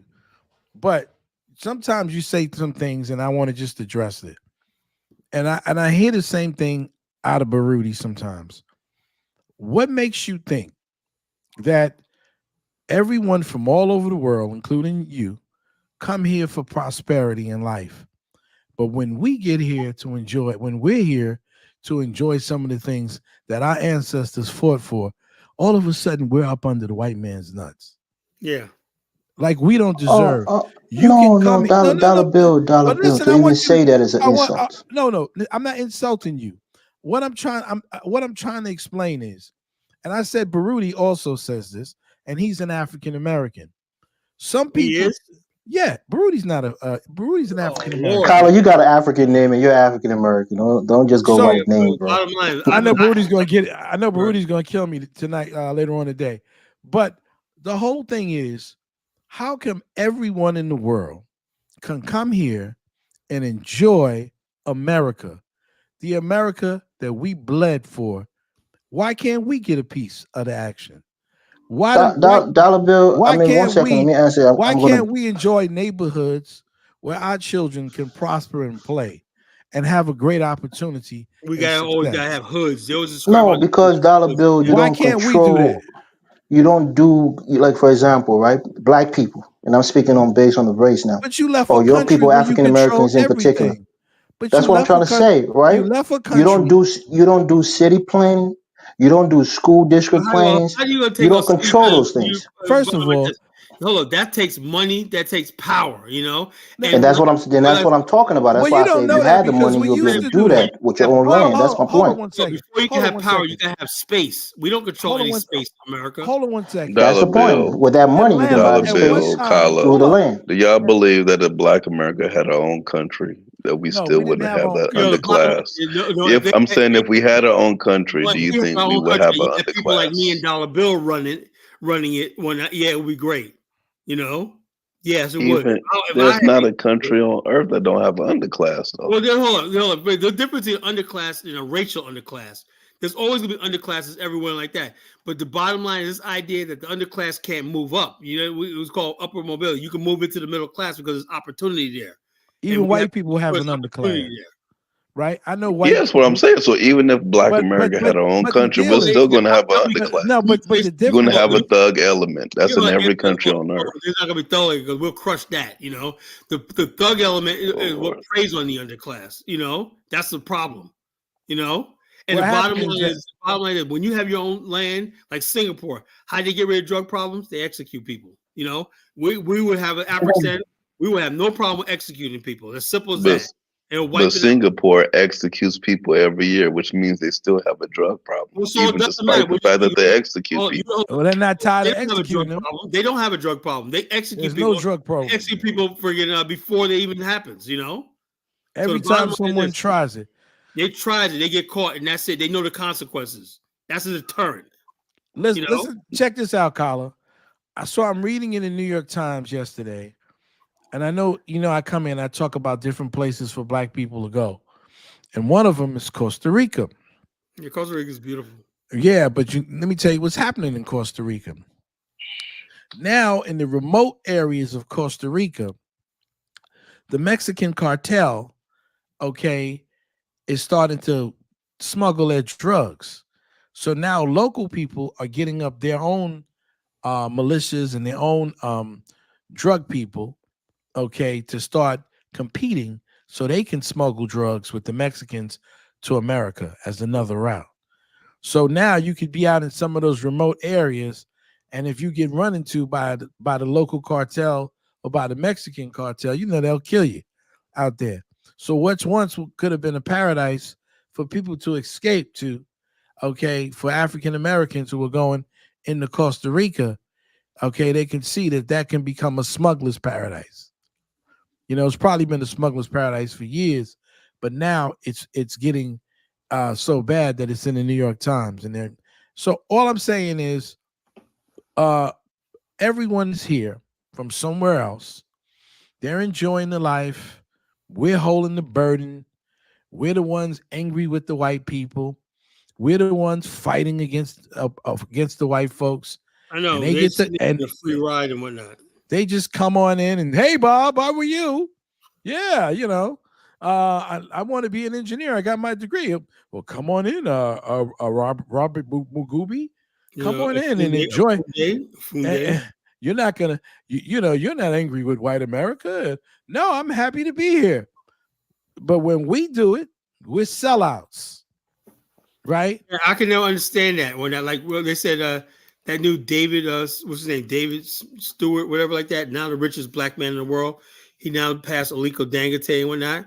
People are upset over that. How dare him do that whatnot in America? So in other words, basically, you know, when a black man makes it in America, not true, Carla. He's the richest black man in America. Now, look.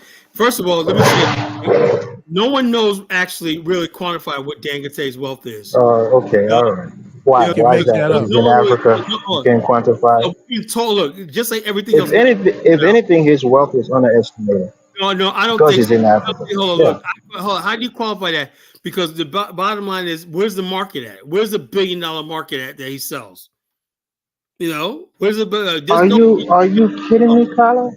Yeah, well, I'm dead serious. Nigeria. He has a multinational corporation. It's not just in Nigeria. It's all over Africa. He only sells in Africa, right? Most African countries get their development through foreign aid and whatnot. How much money were we really talking about?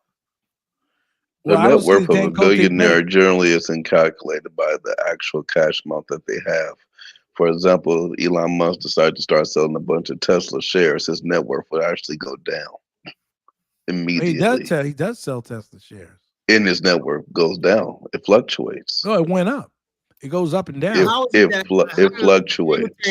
Dangote has been at like what, $12 billion for like 15, 20 years. How come it hasn't gone up?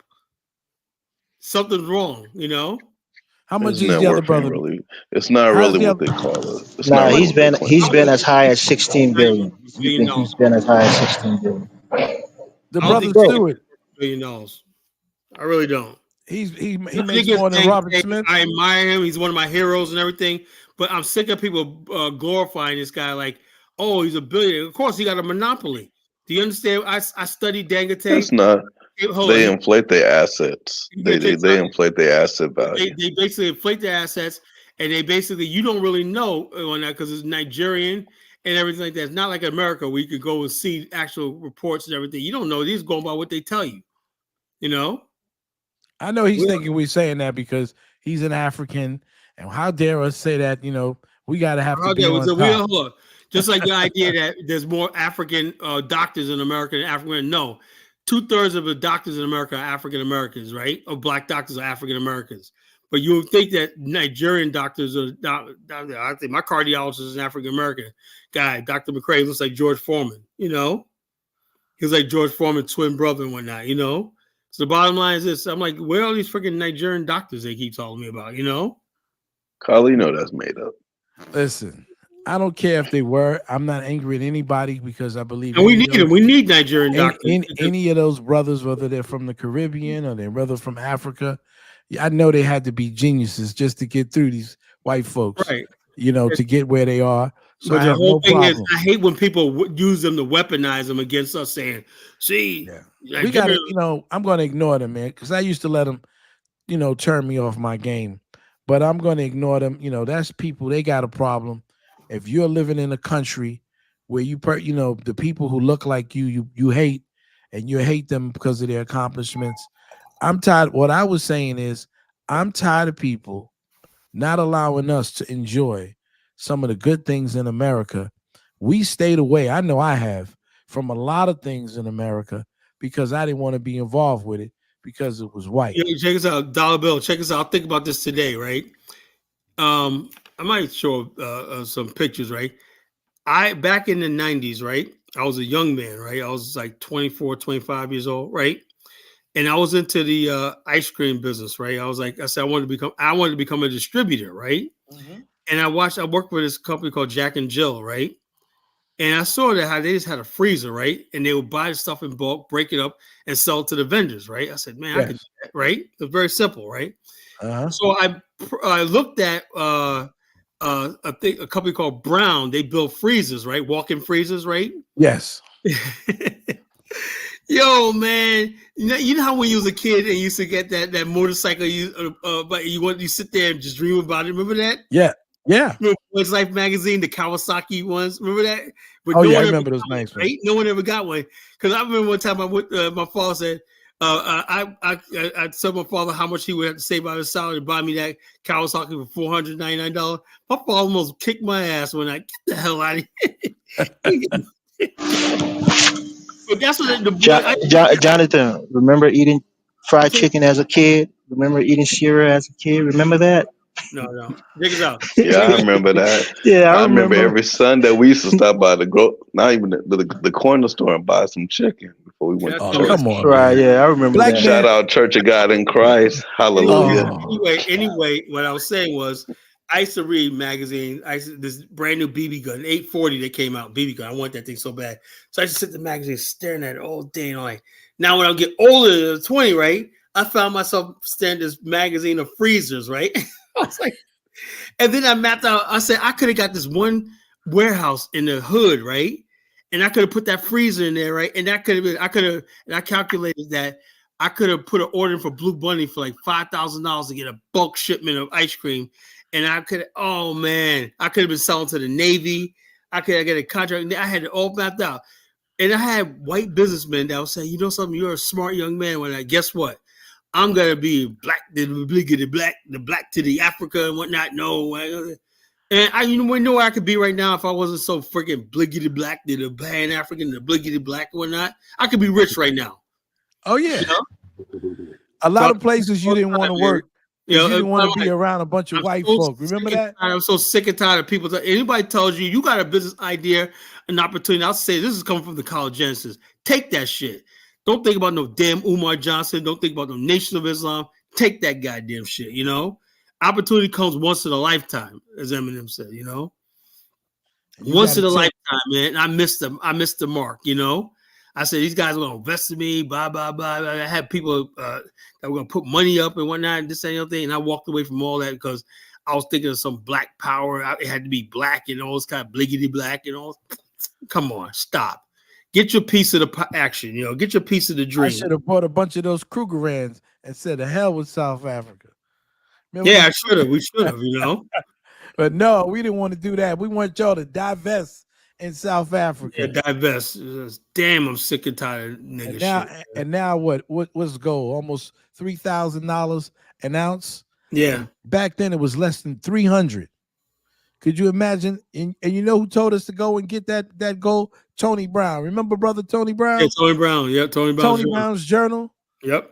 And we looked at all of those things and we like, man, I don't want to be with those white folks. I used to be like that. When I look at it right now, man, we should have sided with the apartheid government in South Africa. We would probably be. Come on, Carla. I'm dead serious. I'm dead serious. We should act like the Africans act when they come here. Yeah, right? Don't give a fuck. Yeah, that's what I'm talking about. That's not our struggle, nigga. Yeah, it is. That's not our struggle. You know how many times Black America was invited to South Africa, but they couldn't do nothing because they would have to link with whites and everything like that. They said they tried to reach out to Black South Africans and nothing happened and whatnot. Eugene Jackson talked about that. You know, they have to go with white business partners because the Black people down there are so fucking jealous and stupid. You know, so the bottom line, the whites are ready to do business with us and whatnot. You know, so fuck it. You know, what the hell? We didn't want to be dealing with them. We had a chip on our shoulder. Like I told you the first time in the 80s, man. When I went down to Virginia, man, I'm listening to all this fight the power and stuff, and Lord. I'm ready for a cracker to get out of place so I can do my thing on them. And they just, how are you, Mr. Dollar Bill? How are you? How's everything? I'm like, I'm okay. we completely missed the mark, man. We fucked up, man. I admit it. We fucked up. So I don't want to hear any more. In hindsight, now we have to go forward, right? Going forward in the future, right? We have no permanent friends. We have no permanent enemies. We only have permanent interests. That goes with Black people, African Americans. That goes with Africans. That goes with whites, everybody else. What's going to serve our interests? We're not. I'm so sick and tired of this brotherly bullshit and whatnot, you know, and it never gets no place because I keep these lukewarm Black people that don't mean shit, you know. We weren't racist because you had to have power to be a racist. Right. What we were Black first, like your B1s. We believed in everything Black because we understood the power of Blackness. Because you know, I got an interview. I'm probably gonna give you some of the stuff footage. Collar, I talked to my father because he's 89 years old, and one of the things that I asked him about growing up in the 40s, man, in North Carolina. You know, so I was asking him. They had their own insurance company. Yeah. They had their own bus company. North Carolina Mutual Life. So we understood before integration what it was like.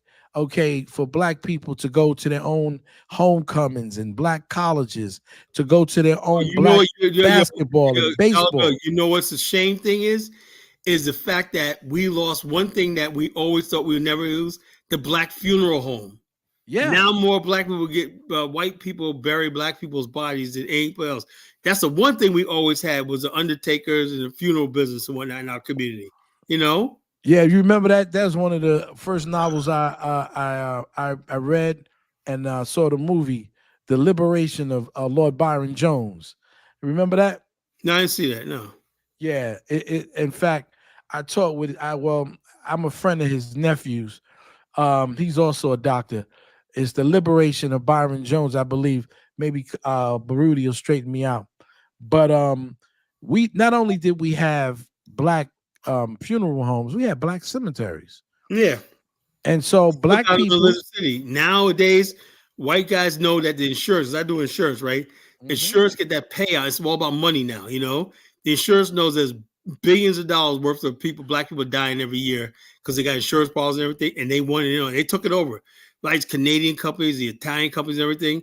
Black people don't own the insurance. Look at my grandfather, my father, and my grandmother all got buried by white funeral homes, you know? So it's now where I'm from in California, in the Bay Area, we still got Black funeral homes. We still got to compete with the Black. What y'all got going on? Hold on, we got to compete with the white. But usually, it used to be a time where white people didn't bury not one Black person. Now it's like 50% of all Black people are buried by white funeral homes. Yeah, they wouldn't touch you, dead or alive. They didn't want to touch you. Or we didn't want them touching our bodies either, you know? Exactly. So the bottom now they're like white people like, yo, green. They just see green now because they get that big payout. You know, I saw life insurance and you got a funeral home. Let's say everything costs like around $7,000-8,000, but a funeral home is going to make another $5,000 on top of that. So it's money, just basically doing the whole thing. There's big money in the funeral home. And one afternoon, 3 hours of funeral, the speech and the burial and whatnot. You talking about they're making like $5,000 whatnot. So it's money. Oh no, 10, 15,000. Yeah, minimum of like $5,000. No, in New York it's $5,000. Oh, New York, yeah. Down here, it's $5,000 just to open up the ground is $5,000. Yeah. So you're talking 10, 15,000. And so now people who cannot afford it, they're just taking their loved ones' remain and paying about $2,000 and just getting them cremated. But now the funeral homes now linked with insurance companies like Lincoln Heritage, right? That's a mutual thing because I worked for Lincoln Heritage before, and we got a lot of business from funeral homes saying, "Yeah, we got a person that's about to die or whatever like that. They want to buy a policy, burials, and I have a lot of clients, right? They just want burial insurance. I want to have a decent burial and whatnot. That's sad when you do it. Hold on 1 second. Let me say this. I want to respond to Brother Baruti. He said, siding with the apartheid government in context to any black posting would have been a jackass move. This type of thinking certainly facilitates white supremacy. Mazungu just laughs at such stupidity. Oh, man, shut up, Baruti. Shut up. We're living in the real world. Dollar Bill, you responding to the chat again. Yeah, I have to. But you know what it is? Think about this, right? We did what we knew was correct, right? But think about how we feel about Africans when they come to this country and their response to us is, maybe they had a problem with you. They don't have a problem with us. Dollar Bill, let me say this. I was saying this the other night, right? And Jonathan says that, Kyle, how you going to go by a few people see on the internet? But why is it that they can basically judge us by a few people they see on the internet? Why is it was good? Well, I'm saying if you could look at a few people on the internet and judge, say Black Americans are this, blah, blah, blah, based on what you see on the internet, why can't I say, something? Based on what I see on the internet, I think most of you don't like us, Well, I won't say they don't like us, but I will say that even those who do like us, y'all don't like us, fine. Even those who do like us, they don't feel like they have to be part of a struggle. They don't identify with nothing. So why should we have identified with someone in South Africa? Where's the institutes now for African Americans who got fired and lost their jobs? Okay, and protested. We're out there like fools. Dollar Bill, what was their how payoff? can you expect black people in South Africa to have these institutions set up when they're still under the banner of white supremacy in South Africa? Well, that shit ain't changed. They could have changed it. That's bullshit. They made black the choice. People, you ask people like what's that guy that comes on the show with South African guy? They'll tell you black people in South Africa are running South Africa, but here's the thing. They're running white South Africa, right? Because they didn't build any black African infrastructure. South African black people have no connections to the surrounding black communities and nations and everything like that. Right now, South Africa's infrastructure is this. The Port of Durban is the entry point for the whole sub-region, goes all the way up to Zambia. Everything you see in Zambia starts in the Port of Durban. All the businesses and everything, the companies that ship everything from milk to everything are white-owned companies. All black people did was get managerial positions in white-owned business and white-owned infrastructure, the railways, everything. That's the problem. They didn't build any independent institutional networks. That's the problem. Listen, the people in South Africa say in the Diamond District, where the De Beers have been doing business with the Hasidic Jews in New York, since you black people help us to break up apartheid, I'm going to make sure any diamond that's sold, okay, in America or the Americas has to go through black hands. That black people have to have a stand. But it hasn't changed. So all of the apartheid, the people who were running those diamonds, okay, are the same people who are running those diamonds down in the Diamond District. Black people don't have any hand in that, and they're coming directly from South Africa. If South Africa would have tried to pull that off, they would end up in the same situation as Zimbabwe had. Sanctions all over the fucking place. So what? You know what it is? You can't say so what when you live in a system that's dominated by the West. Isn't that an excuse? That's not an excuse. It's reality. The Africans say Zimbabwe now is actually doing really good because they're selling tobacco. Dollar Bill. The sanctions. Isn't that what the Africans say to us? Dollar Bill, under the very same circumstances, we can say that black Americans don't have grocery stores. We don't own the corner store. We don't know. We did, but we don't now. We don't now. So whose excuse is it now that we don't have it? That's our fault. We don't live in black communities anymore. What I'm saying to you is, this is the thing that they tell us. See, if we start acting the same way they act when they're in America, and they're not conscious of anything that happens in Black America unless it's something they want to Dollar laugh at Bill, us what does about. it take for them to get to America? I don't care what it takes for them to get to America. So do they care what it takes for me to get we to Africa? Understand that, Dollar Bill, we understand clearly we got traitors in our own group that will sell us out in an instant. You don't think they got their traders that will sell them out too? How do you call a traitor when basically we don't have a general agreement, we don't have a general mission that we all agree upon? In order for you to be a traitor, you got to agree on a certain amount of principles. And I don't see that anymore, so you can't. I agree with that, Kala.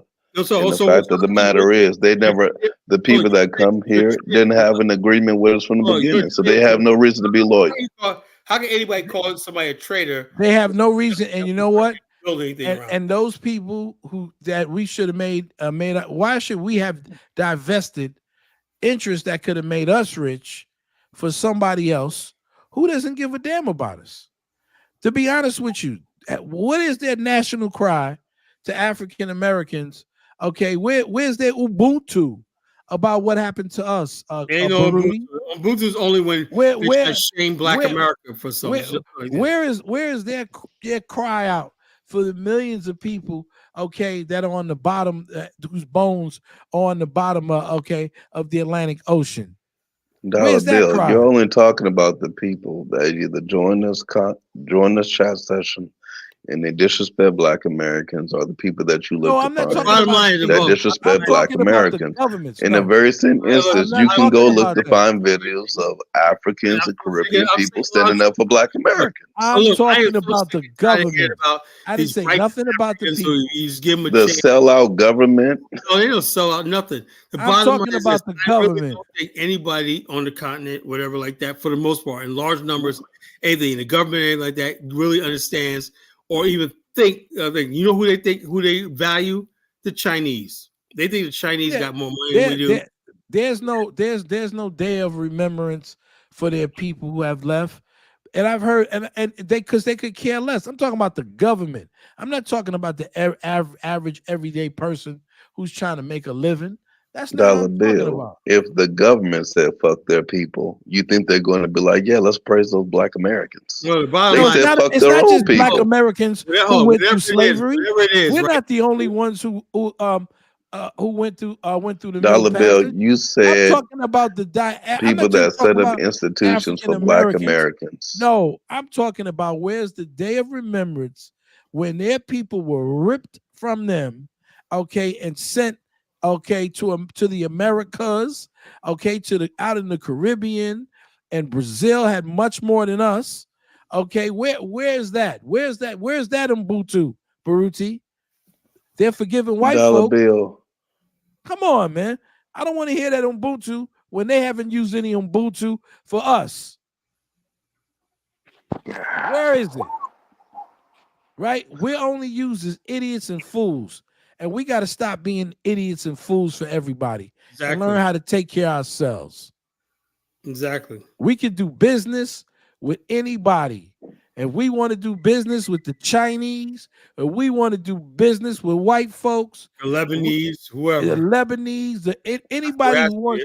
Anybody who but wants Dollar to do, Bill, nobody has stopped us from doing business with these other groups. We had a lot of yes, we did, because a lot of our leaders were telling us, "Oh yeah, man." Dollar Bill is transforming into collar, man. Collar change your Dollar Bill. Dollar Bill. We did Dollar Bill. Malcolm X told us to build a voters organization and us to vote as a group based on our interests. We didn't obey the leaders back then. Let's not pretend like we did. Malcolm lived in the 60s when Elijah Muhammad said that we should set up our own hospitals, our own schools, our own everything. We didn't listen to him either. They were not living in this day and time right now.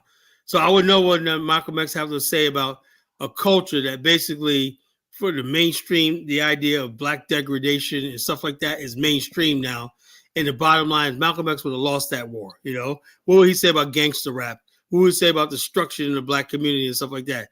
We didn't have. There's no guarantee that we have the stuff that we have now. That these people weren't taking out. So what I'm saying is nobody's in a position of preaching to us about what we should be doing.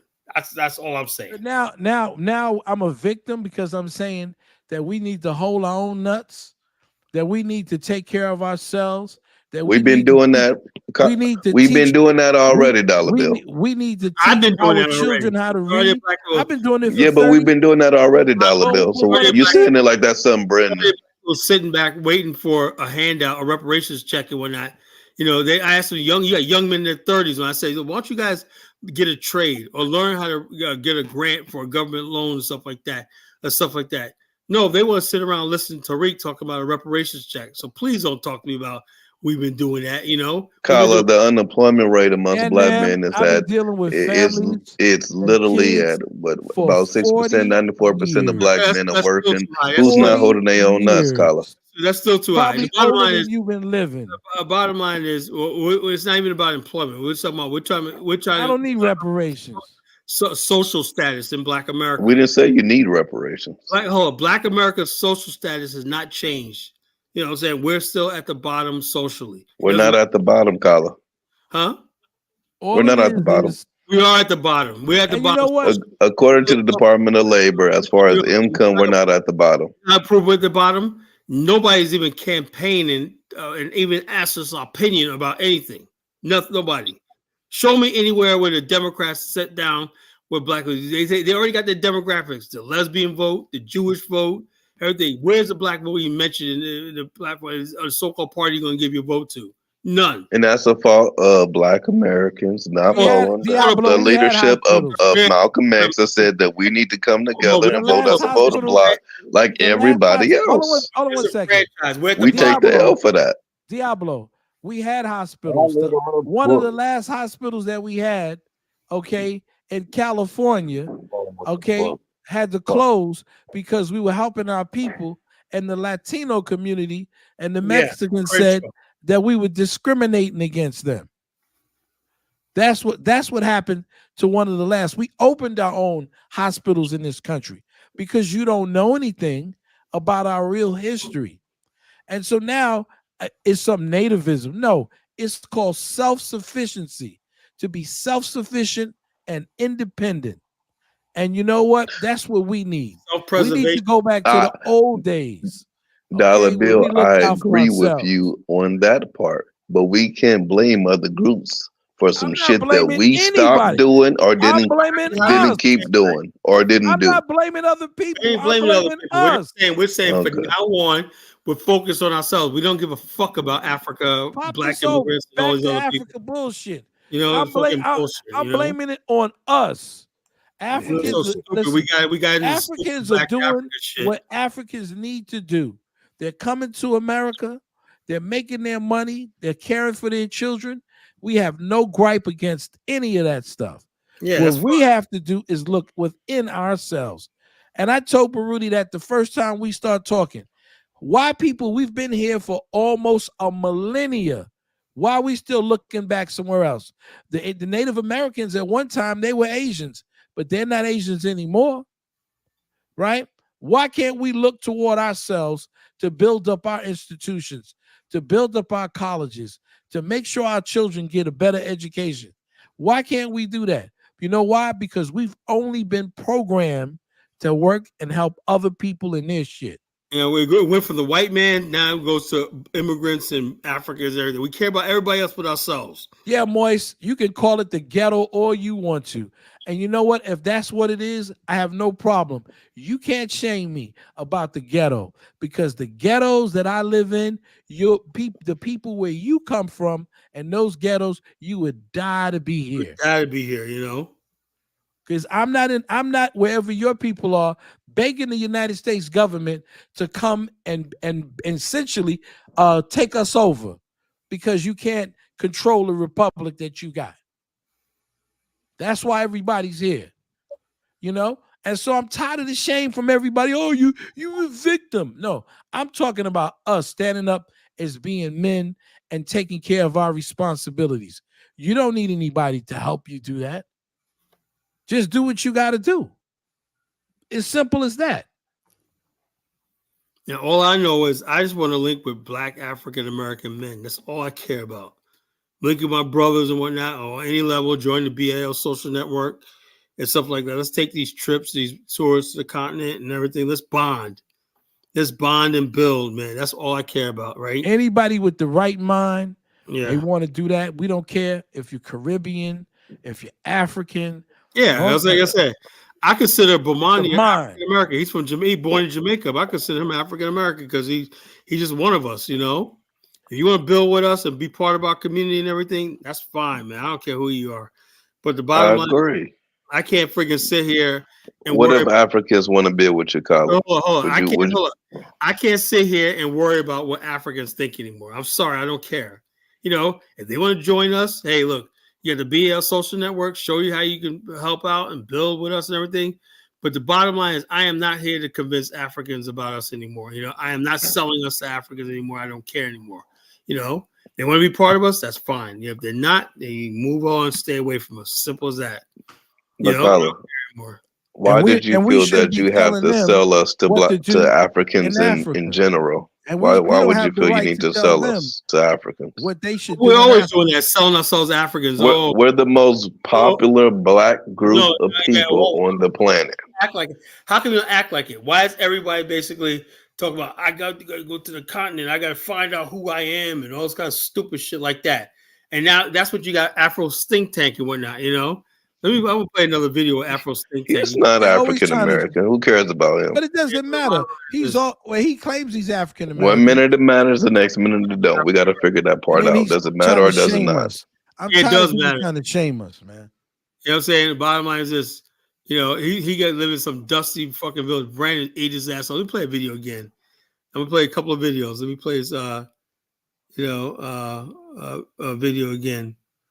Let's see. Hold up. God dang. Come on. Oh, but okay, guys, talk. Colin don't care about African American women. That ain't right, sister. I do care about African American women. You know, I love my sisters, man. I just know they deserve the best and whatnot. And I'll be honest with you, I couldn't measure up to them. Let me tell you something about African American women, man. Now, I'm not saying Liberian women are less and everything like that, but our sisters, man, they deserve the freaking best, man. They deserve the freaking best, man. They deserve this. They deserve everything. You know, they want to hold out for that man, that Prince Charming to come in. They're like, who am I to tell them that they gotta settle for whatever? You know what I'm saying? Who am I to tell them that shit? We love all black people, African people, Caribbean people. We not have no hatred in our hearts for our black people, because believe it or not, whether they don't want to believe it here in America, we're all in the same pot. Okay, because when other groups are looking at us, they're looking for the opportunity to be on top of us. And so I don't know what makes people think that they get it in their mind that they say to themselves, because they're telling you, oh yeah, you're different from them. That's the same kind of drama they try to tell us. But the bottom line is that if you're black, you're under attack. And we understand that. But you don't. But it's okay. When you get your Negro wake-up call, you'll figure it out.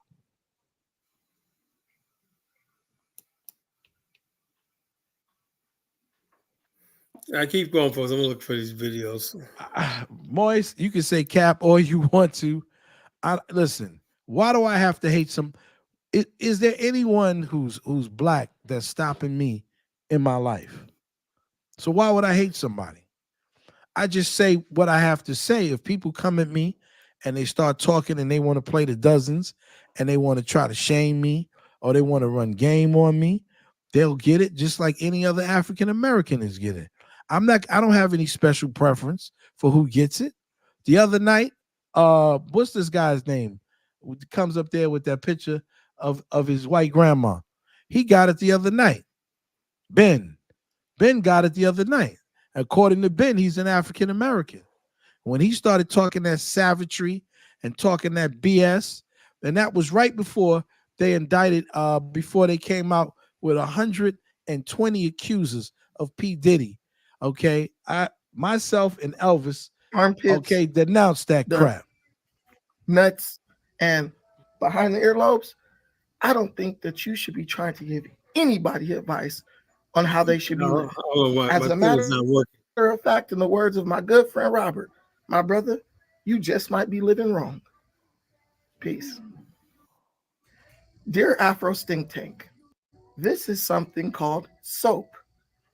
It will not hurt you if you apply it to your body every now and then. As a matter of fact, you could use it every day if you want to. So while you're over in the dusty jungles of Nigeria, pretending to be whoever you think you are right now, it is imperative that one not forget the fundamental aspects of humanity. One of those being washing your ass daily. If you can't, at least at the minimum, hit the hot spots, the armpits, the nuts, and behind the earlobes, I don't think that you should be trying to give anybody advice on how they should be living. As a matter of fact, in the words of my good friend Robert, my brother, you just might be living wrong. Peace.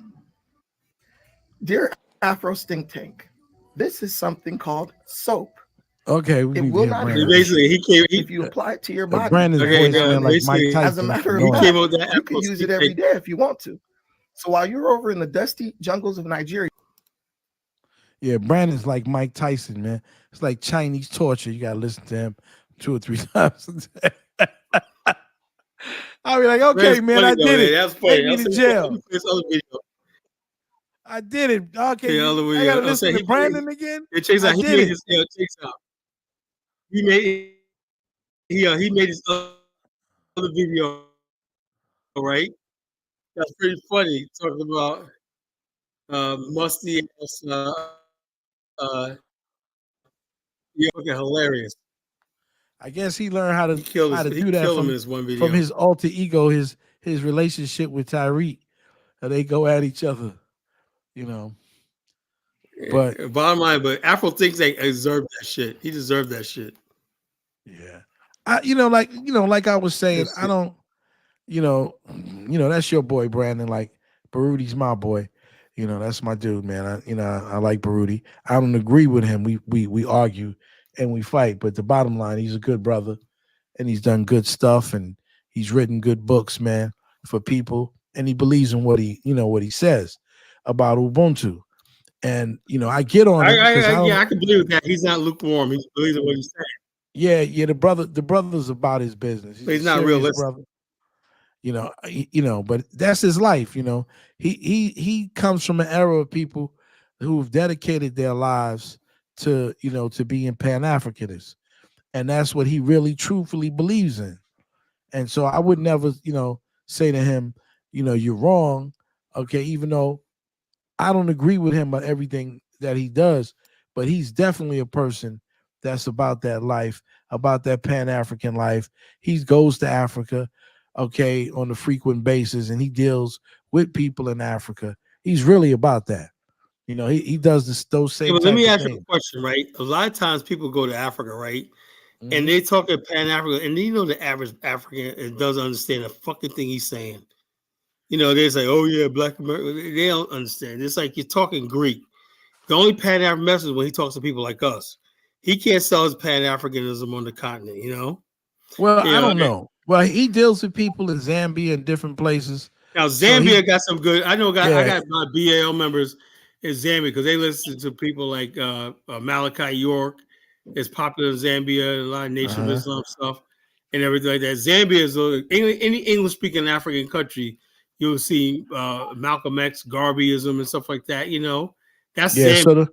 So the brother, and so he does deal with people in those areas, and so he really doesn't think, about.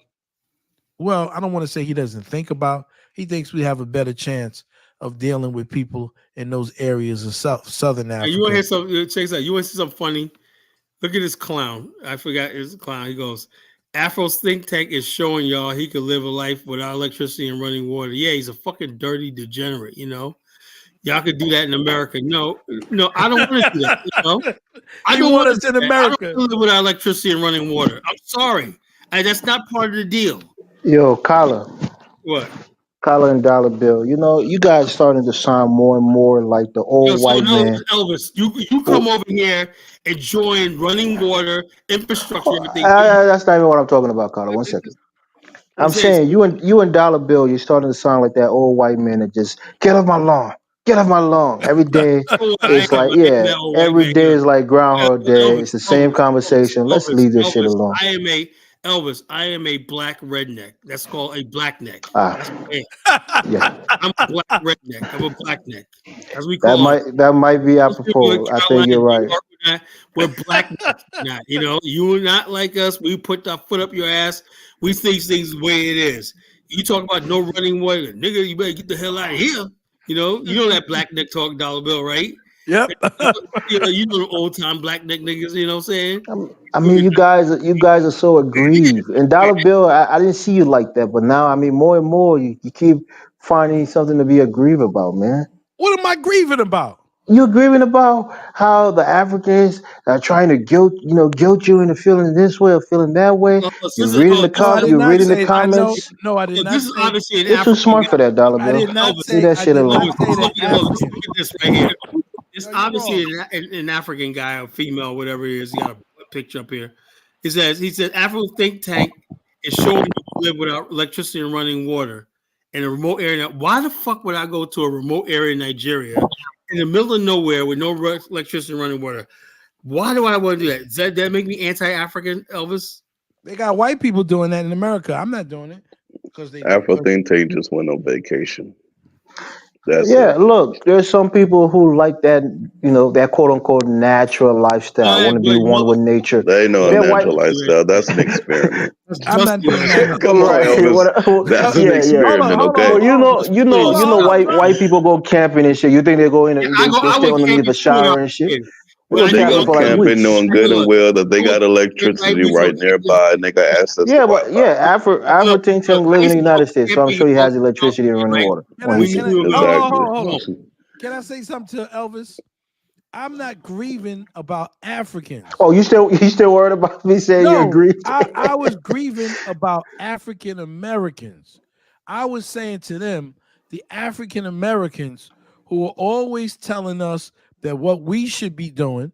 And then I was talking about that Africans come here and they're not up under that kind of scrutiny. So when they come here and say, I come here to America to get a better way of life. So if I say I want to have a better way of life, all of a sudden, my friend, Baruch, I know they make us feel good. Hold on. Look at the comment section. You got Sister Mary Shai saying solar panels, boreholes. Why the fuck do I want to go and drill a borehole and use a solar panel? I'd rather just go and turn my lights. Yeah, Carla, you're a black redneck, like you said. Some people like to live up the land. They like to live up the grid. You can keep that shit, Some people like it. I personally don't. I fucking like running water and electricity myself. You live in the comfort of America. I said some people. You work in corporate America and drive your foreign car, and you gonna call me about me being a damn redneck. Your ass don't want to go back to Liberia. I didn't say anything. Kala is a self-proclaimed redneck. I didn't call him a name. He said he's a redneck, a black redneck. Yeah. But my point here is, I don't know Afro's think tank because I'm not going to insult him. I'm not around him. I don't know his how hygienic he is. But the point here is, what did he say that offended you? Is he one of those people who hate African Americans, talk shit about African Americans all the time? He hates Brandon. So why are you inheriting that beef? And he just recently. He just Dinus, but talk about his. I can understand why he don't like Brandon, but Dinus is pretty cool. Dinus is Brandon. That's my boy right there. Listen, so why are you mad? Why are you mad at him, Carla? You don't like I'm mad because the bottom line is, I told you it started with the Austin Holloman thing. It started with the Austin Holloman thing. He came. It started with the what? Austin Holloman. I don't know who that is. Dating. He's a passport guy. He goes around dating. Good looking. Oh, okay. All right. Yeah. I know. I think I know who he is. I think that came in this whole. How dare you when I'm using our African? Like, nigga, what are women for? I'm not trying to say I'm a stick down. I mean, look at that nonsense you just said. What are women for? Tell me, Carla, what are women for? I'm saying you're a young guy. No. What are women for, Carla? Listen to what I was gonna say. Don't interrupt me when I was gonna say. Let me finish what I'm saying. Right? Go ahead. I said you're a young guy, right? You got all these beautiful women inviting you to their country and everything like that. He's 23, 24 years old. Good looking kid and whatnot. women think he's sexy, hot, whatever. Like Yeah, oh my gosh, Kyla. You know, so the bottom line, he's going over there and he's not doing nothing with these women, but just dating them and whatnot. You know, he's not having sex with them, whatever. Oh, So really? he just going around exploring women and everything. Because like, what's wrong with that? You know, and he's giving some of these women a chance to shine because he has a big platform and everything. What? As here comes Afro's think tank. Oh, you're abusing black women and whatnot. Like he cares about black women so much. And I said, leave the young boy alone. Now, when he turns, now if he was my age, right? Stuff like that, then you can hold him to a judgment. You say, Colin, you're your man, you're mid-50s. Why are you out here? I've glimpsed at a couple of his videos. I don't really watch his content, so I'm not sure if he's exploiting or he's I showing won't them in a lie, good light. Kyle, I never heard of the guy until you brought him up. You probably shouldn't bring him up. You're just promoting him.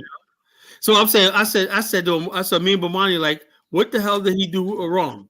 Nothing. You know, he's a man, black man. You want him to chasing boys around the world, or men? He's chasing fucking women, you know? Yes. So what? That's what guys. I mean, I think the whole premise of the passport bro thing. I mean, for a young guy, is kind of defeatist.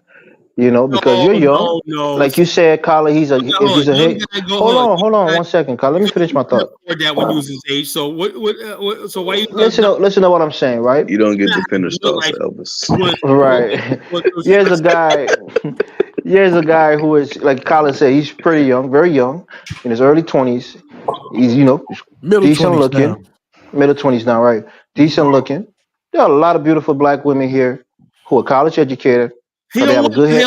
Probably had a good hair on their shoulders. So the bottom line is this idea that okay, because you really want him to stop going overseas because he's successful. So you want that you're not even listening to what I'm saying. That's the point, because most of the past. He has a passport. He can go to any country. Kyla, you're exhausting, bro. You're exhausting. You're exhausting when I come on this panel. Any way he wants to. He don't have to stay in America. For real, Jonathan. I'm gonna tell you something right now. I'm like a bad car. I gotta stop and start. Nobody owes black women in America. Now, if you love black women in America, that's fine. I'm all for that, right? But nobody. My point here is, what is he going to Africa for, right? What? My point here is, what is he going to Africa for? Because that's the premise. Black women are not good. They're this, they're that. They always first demonize black women as a first of all, as a reason of why they're leaving the continent and going to other continents to look for women. Has never said anything negative about black women in America. What are you talking about? You know what? So why is he going there? You defend. Who are we talking about now? Who are we talking about now? I'm confused. You defend African American women so much in America, but when you chose to get married, you married somebody else who's not African American, or somebody from your community. Why is that? No, I defend black women in general, though. No, but I know you do. But I'm just saying, how come you didn't marry an African American woman? Because I think there's a big cultural difference. Hold on. Yeah, for me, I like my traditional food, and I don't think a lot of African Americans, they could learn it, but it's difficult to master. I like that. Don't you got collard greens in Liberia? But it's cooked. It's cooked different. The cornbread is probably similar, but the collard greens is cooked like a stew, where they put meat and things in there. There's all kinds of collard greens. And it's that's what I'm saying. So it's for me, mostly it's a culture. Don't bringing up who he married or why he married who he married. No, I'm saying it's a fine question. I don't get offended by things like that. My point is, it's not a fine question. It's a whack question. My point is, I like to be culturally similar to my partner. And again, I just don't like too much friction. That's one of the reasons I didn't date outside of my race. But you were raised in America, brother. And if I was. And if you didn't tell anybody that you were African from the continent, they wouldn't even know. They'll know. I got a pretty strong accent. But my point here is, where's the strong accent? Do you hear? You don't have an accent, Elvis. I saw his picture. He looks like an African. Oh my God! He definitely looks like an African. I came on and I told Colin he was looking young today. And this nigga try to insult me. Nothing wrong with that.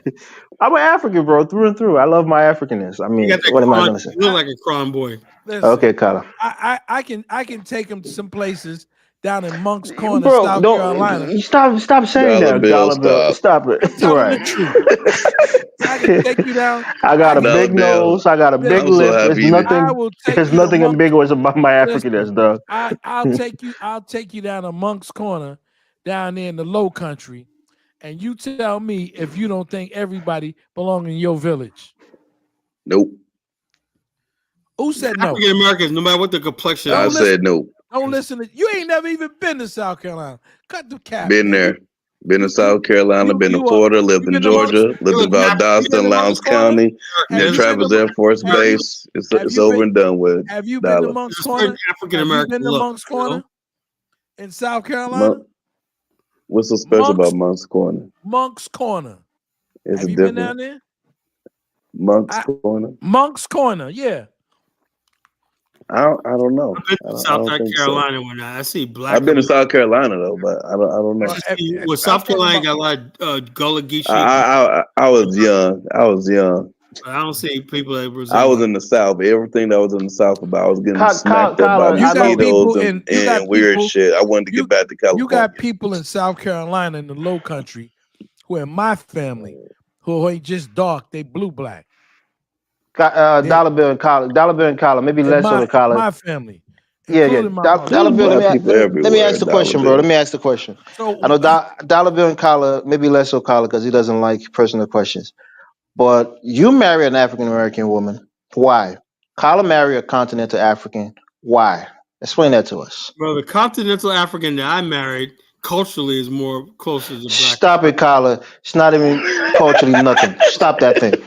There's nothing African American anymore about the American Liberians. They eat the same food we eat. They breathe the same air. They're in the same conditions we're in. Stop it, man. My wife is Congo. You know, it doesn't mean a damn thing. Being Congo actually doesn't even mean you're American Liberian as we put it. Our family. You can be Congo from Nigeria. That guy came off the ship, or from Congo. She's Congo from America. Trust me. You know. Okay, then she's American Liberian. That's why we distinguish the two groups. Listen, her culture is similar to mine. Exactly. No, what kind of what does she do that the regular native Liberians don't do? Similar. You didn't say the exact same. Yeah, I said similar. You think maybe you talk about cuisine? Yeah, mostly. What else? Now let me tell you something, Elvis. Let me tell you, you might get offended by this, right? Let me go. Let him say it because this is his psyche, and I know what he's right. I want you to get offended by this, right? Now, when the girls that usually do our housekeeping and stuff like that, they call them the girl, right? And they're usually indigenous people or whatever like that. They come around.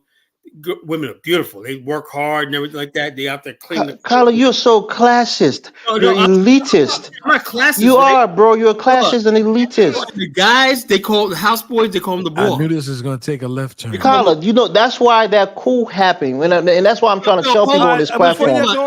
This mindset permeated the entire society, and these kind of people like Carla have political and economic power, and they suppress the natives. This is why that coup happened. Not oppressed. They like you. Nobody like it. You listen to the nonsense you're saying. Natives, man. Yeah, they like it. What do you mean they like it, Carla? Nobody likes being an underclass. Poverty puts them in that position, not their ethnicity. Would that be in America? If that was the case, would that be us making excuses? Not you saying it, but like according to continental Africans, nobody wants to be in the underclass, in the country. So if black people have bad feeling and say certain gripes about how they've been slighted and mistreated, a continental African would, like Aunt Nam would say, you're making a gripe, you're making excuses. Dollar Bill and them came from a country with no electricity, no running water, no gas. But I'm just saying. So no roads, no social system. I'm just saying. He came from a horrible country, Dollar Bill. You can't compare. I remember I was in Nairobi. I seen kids chasing a pig in the creek. I said, "What the hell are these kids doing? They chasing dinner in the creek? Come on now." Listen. I mean, they came from a level of poverty that we would never understand. Listen. So anything that is opposite of that is a step up. That's why you'll get people that leave these poor areas and go to a place like Rwanda. What the hell are you going to Rwanda for? Before I answer that question, Ukraine. I'm going to tell since this Negroes doing in Ukraine. Hold on a second. Like you go to Ukraine, they'll die for Ukraine. Like my boy Elvis. That's how much of a level up it is. He likes Two Finesse. So let me give him a quote from Two Finesse. Finesse two times. Finesse. Shout out Finesse 2 times. Shout out Finesse 2 times. That's how you know. That's how you know dollar bills in the 70s. Listen, fuck when y'all do it, it's okay. But when I do it, it's a problem. Fuck them. Say that part. Isn't that what Two Finesse say? Right? Finesse 2 times. Finesse 2 times. When y'all do it, it's okay. But it's cool when they do it. They do it. But when it's a problem when I do it. Problem when I do it. Right? So yeah, fuck them. Right, exactly. So that's what I'm talking. No, but let me tell you what. No. Let me dollar bill. Hold on. I'm gonna go in the bag real quick. I gotta answer your question. Okay, yeah, answer my question. I want Colin to answer that question too, because I want the African American sisters on the panel to hear Colin's explanation. Let me ask you a question. Oh Lord, man. I'm from New York. Chantel is waiting in the shadows. Once she start talking crazy, just coming on. Yeah, Chantel's a hero. She's a champion, man. She really stuck it to you the other night, Elvis. Yeah, she's really. Sir. She like hit you with that, sir. Yeah, that passive aggressive stance. No, sir, that's not true, sir. And listen, I like Chantel though. I got no smoke with her. We never had a problem. The first woman that I asked to marry me, like I told you guys, who was pregnant with my child. She was from the Caribbean. She was from here, but her family was from Montserrat. And so I probably would have ended up marrying her if she said yes and didn't kill my child. She was from where? Montserrat. I think it's an island nation, right? Montserrat. They mostly live Montserrat. Was she from Nassau in Long in the Bahamas, right? No, she's from the Bronx. Nassau and Long Island. That's where they all moved to. People from Montserrat live in that area. But what country is Montserrat? I just want to know. I never heard of it. Huh? I've heard about it. I don't know where it is. I'm thinking it's in the Caribbean, so maybe I'm wrong. It's a little tiny island in the Caribbean. It's like you barely. It's a volcanic island. Is it a country? Is it a country? It's a what country it's an is island nation. It's Montserrat. It's like Grenada. Montserrat. Yeah, man. Jonathan, you heard of like mouse and rats. You heard of like mouse and rats. The chat has learned something useful from this platform. There's an island called Montserrat in this country. Right? Montserrat is a French name, I think. I had a client, right, and her daughter moved down here from there to Virginia Beach. Well, anyway, I had a client like 4 years ago. Anyway, she's a Montserrat. I know, so I studied her country when I looked it up and studied one night. And the bottom line is, a lot of the people from Montserrat, and when she come here, she has an accent, right? But her daughter was completely African American. Beautiful women from Montserrat. I mean, Kyla, don't say her daughter was completely African American. It's by blood, right? Like that. Oh no, I know. Tyreek said it's not just about language. Even though accents. She had a strong accent, like foreign accent, right?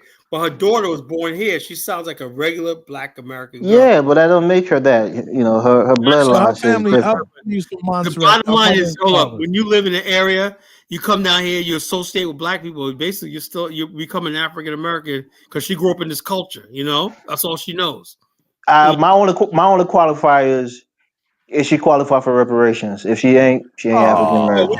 She ain't African American.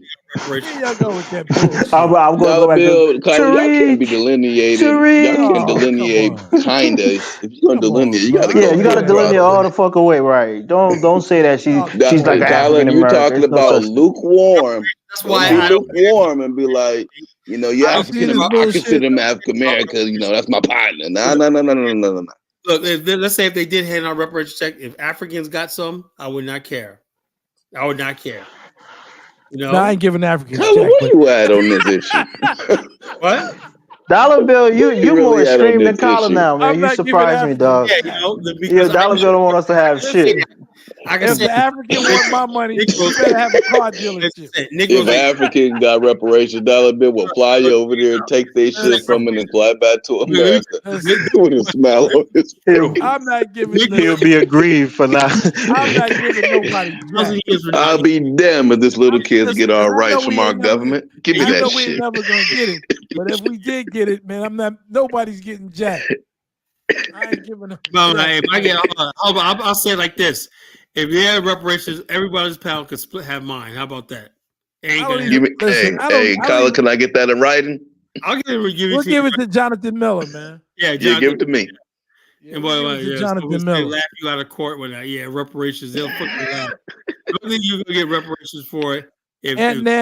I've been working Yana, I'm here for Carlos reparations check. He signed this documentation on October. I think it was October 4th. The other day with Ben Yusuf, right? This was gonna happen. Carla, I'll take my share of your reparation money and give it to your wife's house girl so she can liberate herself. No. That's mine. Carla already said it. We got documented evidence. Don't delete this video, Carla. He said everybody can have a piece of it, so I'm getting my piece of it too, Jonathan. No, that meant African Americans only. Haiti's a slave country. You know? He don't want no slave money. I hear you, brother. There were slaves in Nigeria. There was the word. The British had to end slavery in Nigeria in the 1940s. That's how bad it was.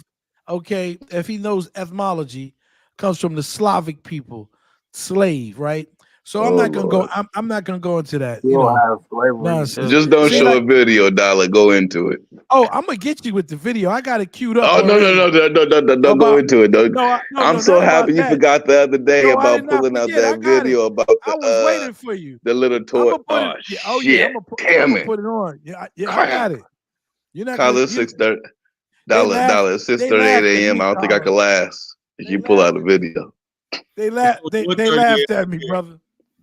6:38 a.m. in Nigeria. These folks are teaching their children how to code, in kindergarten and preschool, without computers at first, and then later with computers. I'm gonna show you black kids doing that, and then after that counters. I'm not saying that black. I don't want to look at no little ugly white kids doing that. But, can I ask you a question? Do you know that they're doing coding also with Lego pieces? They're taking the Lego pieces. That ain't special, Dollar. I'm not trying to tell you. See, everything I say, you act like I'm trying to say something that's special. All I'm saying to you is ain't, but you making it sound like it's special because you brought up, it's special in a way. The Toys R Us and little kids and little white kids over there doing playing with Legos. Because I want all of our children to be exposed, all black children, and I don't care what black they come from. Okay, if they're black in the Caribbean or black in Haiti or black from Africa, I want all my black children, because they were not, because we were in slavery during the first, the Industrial Revolution. We were just coming out of slavery, so we didn't. Out of slavery, we produced the best, and we innovated the best. That means slavery didn't hold us down. But what I'm saying to you, we're a resilient people. We should be proud of that. But what I'm saying to you is, I want all the children to be given an opportunity in this technological, digital world that they live in now. That's all. I'm not saying anything that's bad. I'm just saying I want all of the children to have an opportunity, to get these jobs, these STEM jobs and technology, and so they'll be able to deal and cope. In the century to come. That's all I'm talking about. Bill, I agree with you, but show videos of black kids doing it. No, don't let our black kids have to look at white kids doing it. I don't have a problem showing. I don't have the problem showing the black kids, and that's what I want to concentrate on. Not people thinking that there's something wrong with them because they're not African, or these people try to play the pure blood with their French names and their English names. Dollar Bill, please stop letting that chat bother you that much. No, it's not just the people in the chat little kids ain't thinking about that. It's not just the kids in the chat box. It's their little parochial way of thinking. They think the mother country, England, is so beautiful. Chat room, I see enough of this talk around social media to conclude that the majority of people do. Look at Ant Nam. Here he goes and he says, the Haitians are closer to African. Okay. So what? I know some Haitians. And the Haitians are the closest to the African, yes, in poverty and lack of electricity and lack of clean drinking water and lack of everything. Yes, they are. Hallelujah. That makes you feel better. Congratulations. I know some very. The Haitians might even dance with leaves on their clothes and grass around them, but that makes you feel more African. That's a trap, Jonathan. I'm not going to fall into that trap. That's a trap.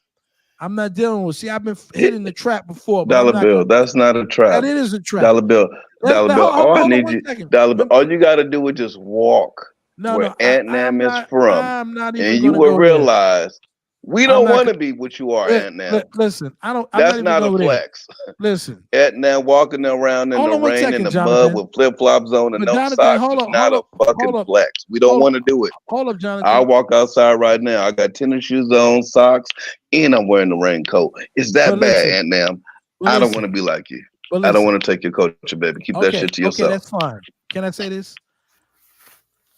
And also, certain parts of Haiti and other parts are closer to French people too, right? They're closer to acting like French people, right? And we know if you've read Francis Fanon, right, you would know what the deal is about those people in all of the French Antilles and in Africa with these French dispositions and these French Francophone countries have the same thing, wanting to be like the French people. So which one are you? Are you closer to the French people, right? Or are you closer to the African? You tell me which one you're closer to, right? Because the last time I checked, a lot of the bourgeoisie, okay, and these French Antilles, like Francis Fanon talked about, okay, who look down on other people because they don't have command of the French language. They're closer to the Africans, bro. They wanted to be part of the African Union. I know. They kicked the French out of Haiti. The African Union rejected their ass. And you know, they're black African. We didn't have a revolt. That's how coon African Union is. Here in this country. No, because logistically it didn't make sense, man. They're far away from the continent. We didn't fight. They can have a special relationship. In this country. You know what, Elvis? I love you, but you don't know what the hell you're talking about. I love you. But what I say, Dollar Bill, Haitians are closer to Africans. What are you saying? That bullshit. Okay. Are they closer to white men? They're closer to Africans in all the negative ways. Other than that, they're not close to that. In the 1980 coup, Liberia was the head of the OAU, and what came with the destruction of the Liberia. Was they created the OAU failed, right? Because Liberia was ahead of it, and then all of a sudden the restructure of the OAU, they wanted to basically restructure the OAU because before that, Kwame Nkrumah and all they meant the African being African meant by race, right? The African Union sees African by geography. That means whites, Asians, all these other people are actually Africans in the African Union. You know, we're all African. So don't say one is more African than the other one. The original OAU included African American, the people from the diaspora. Don't make me pull out my Francis Fanon books. Everything. And also, a lot of the OAU was started. The OAU was founded in Liberia. People don't know that. In Senequele. I got the pictures. How are you going to tell a country, how you come from a country where black people from America started that country, and how could somebody else be closer to African? Dollar Bill, can you believe that Eminem said he won't even live in Nigeria? Come on, bro. Wow, that's amazing. You Africans. So you talk about Nigeria all of this time. You mean to tell me you would never want to live in Nigeria? Telling them Nigeria just had Independence Day. Did you celebrate it, Aunt Nam? Because what you're saying to them is that they're closer to poverty. What you're saying, that's the only thing that you're saying, oh, they're closer to African. That's some bullshit. You know it, and I know it. It's bullshit. Dollar Bill, that's not bullshit. They are closer to Africans, okay? Yeah, okay. The lack of water, the lack of electricity, the lack of economy, the lack of development, they're 100% a lot more closer than Africans, unfortunately. There's some black people in America who got some places like that are backwards and don't have no lights and shit. I guess they're Dollar close to Bill, you said Africans some too. black people? We're talking There's about their some I was culture. talking about the whole damn Their country. culture, yeah, their What culture culture? closest to Africa. What culture do they have? Their way of They life, wear Fine. the way leaves. They the wear way leaves and they they live dance their in life. flip flops. What culture do they have that's culturally I close to don't Africa? think that's They wear offensive, Dollar leaves and they Bill. dance in flip flops. It's a Dollar Bill, Yeah, that's lie. what the You're it's not culture telling a is. offensive. lie. They're more You're telling. culturally akin to Yeah, Africans. well, tell me. Let's show Dollar me. Bill, One Dollar through Bill. When five. was the last time you Five. walked What outside you with gotta leaves say? all around your damn body No, and hold on. Stop, danced? Jonathan, I don't want to get into the trap. I want Elvis because Elvis is That's an not a trap. intelligent That's the man. culture. Hey, Elvis is an intelligent Rob man. Moise, Jonathan. come on the No, panel, man. He's a Elvis, Haitian. I want to hear from him. Elvis. Why don't He you Yeah, made tell that me? Nigerian statement. I ghetto want to is hear better than from him. Won't American you ghetto. tell me Okay. what they have that's more close to African? I want to know. I Poverty, think bro. their religion, No. their way Their of religion. life. Their religion is what? What What African is their way religion? of life? What What is African their way of religion? life? I mean, Hold on, why is this Jonathan. offensive, bro? No, I mean, I because don't you're get it. lying. Because Okay, you're you know what, telling. Dollar Dollar Bill, you Bill, No, win. no. You're Dollar right. Bill, I'm No, wrong. hold Dollar on, Bill. I Jonathan. Are concede, you Dollar Bill. offended, I Jonathan, Dollar concede. You Bill? win. Dollar you are Bill, are you perpetuating. offended that you No, don't can walk I talk? outside, No, wear flip Jonathan. flops in I the don't want to. mud? I don't want to go for the trap. What? That's not What? a trap. No. That's not a trap. Jonathan. I've been to a lot of Jonathan. these countries and I don't Jonathan. see shit for us to be offended by. No, Jonathan. we're not. We're not that. Jonathan. And we're proud about Jonathan. that. Thank you. Jonathan. What I hear from people is a lie, because I'm gonna tell you.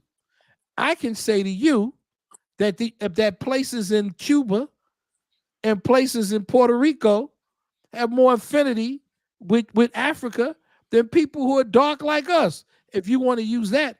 And then your Dollar boy Bill, why do you Acorn. care about that? No, just let me just explain where I'm coming from. This is a perpetuation of a lie, because you refuse and you deny the culture of our people in America, especially the Gullah Geechee people, okay, from the Low Country. Dollar Okay, Bill, you let them deny it. reject it. You So deny it. what? You deny So it, and what? you Let them spread these reject lies. it. You spread these, not you, Elvis. I'm talking about continental Africans. Dollar You can Bill, spread. nobody in the areas of the Jonathan, Gullah let me Geechee talk. will want to change their places with a place Listen, that's where these Jonathan, people are from. I'm They trying to wouldn't come do to it. a point. Jonathan, I'm trying to come to a point. Okay, other than us just talking and trying to lambast each other, okay, and make fun of one another. I'm trying to come to the point so he can understand that it isn't true. Just like they have voodoo, okay, in Haiti, okay, they have hoodoo, they have roots, okay, just like they have it in Jamaica, they got it in South Carolina, just like they got the rice, just like they got the okra, okay, we have it also right there in South Carolina. So to say one is closer to the other one would be a lie. That is not true. I vouch All for it. African people, Haitians are closer to Africans than all we are. African people, okay, they have 80% to 90% of DNA are African people. Whether continental Africans DNA want ain't to, culture, Dollar excuse Bill. me, I got the culture. We got down in South Carolina. They got But DNA is not culture. but I'm just explaining to him, okay, that people need to stop perpetuating this lie. It's a No, myth.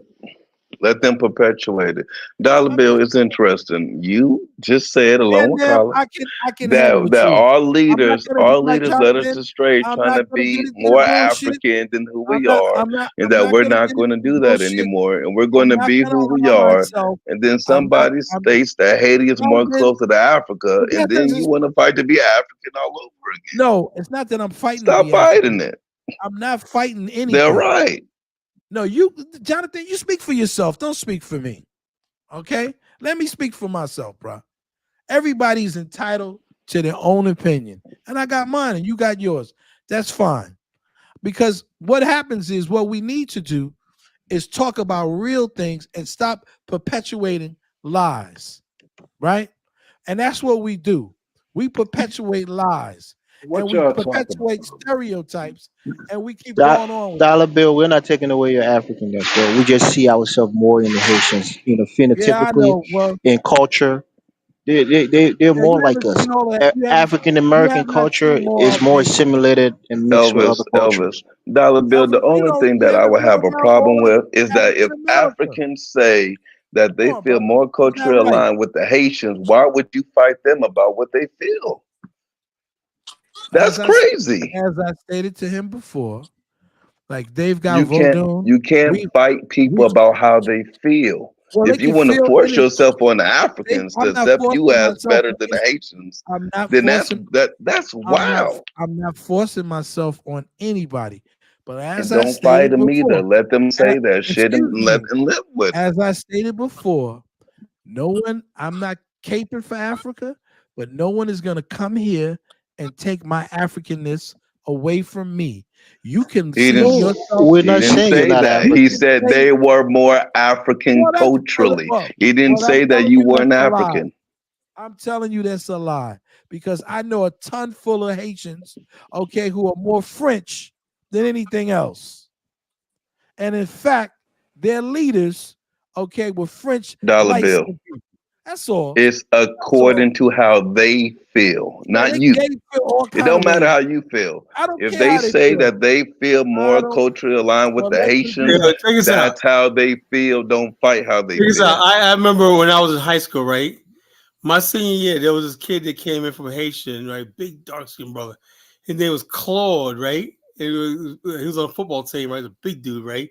And the dudes just called him Cloud, man, Cloud, right?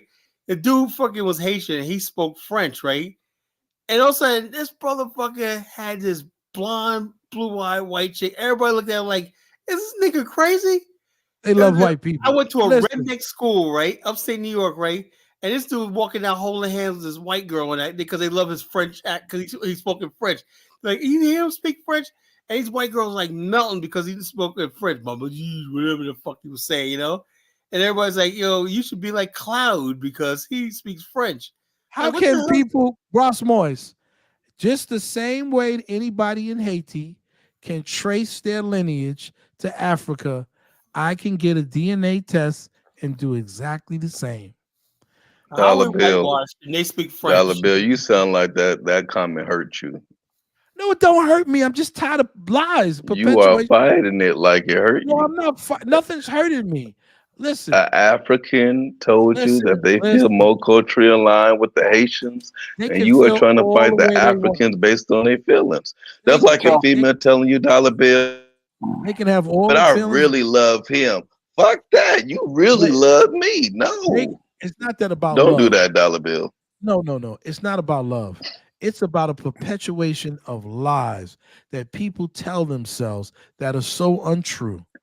And If the Africans and you know what the feel Africans. more culturally Okay, aligned with the please Haitians, don't do that. that's it. Don't listen. You can't tell the same I way can the tell. Africans I'm gonna can't tell. tell us what to think about ourselves and how to feel about I'm gonna ourselves. tell them You what I can't feel. tell them either how to think I and how can to tell feel them. about who they're more cultural. I can You tell can't, them Dollar Bill. That's how I feel. disrespectful. I can tell. I don't give a shit about being disrespectful to them. They don't Oh, care about Lord. being disrespectful to us. I'm gonna tell them how I feel. That's bullshit, and I'm gonna call bullshit out when I see bullshit. I don't care whether you bullshit, they bullshit. I'm calling out all bullshit. Dollar Bill, you think you're more African than the Haitians in terms of your culture? I'm gonna Hell no, state we don't. my Gullah Geechee culture.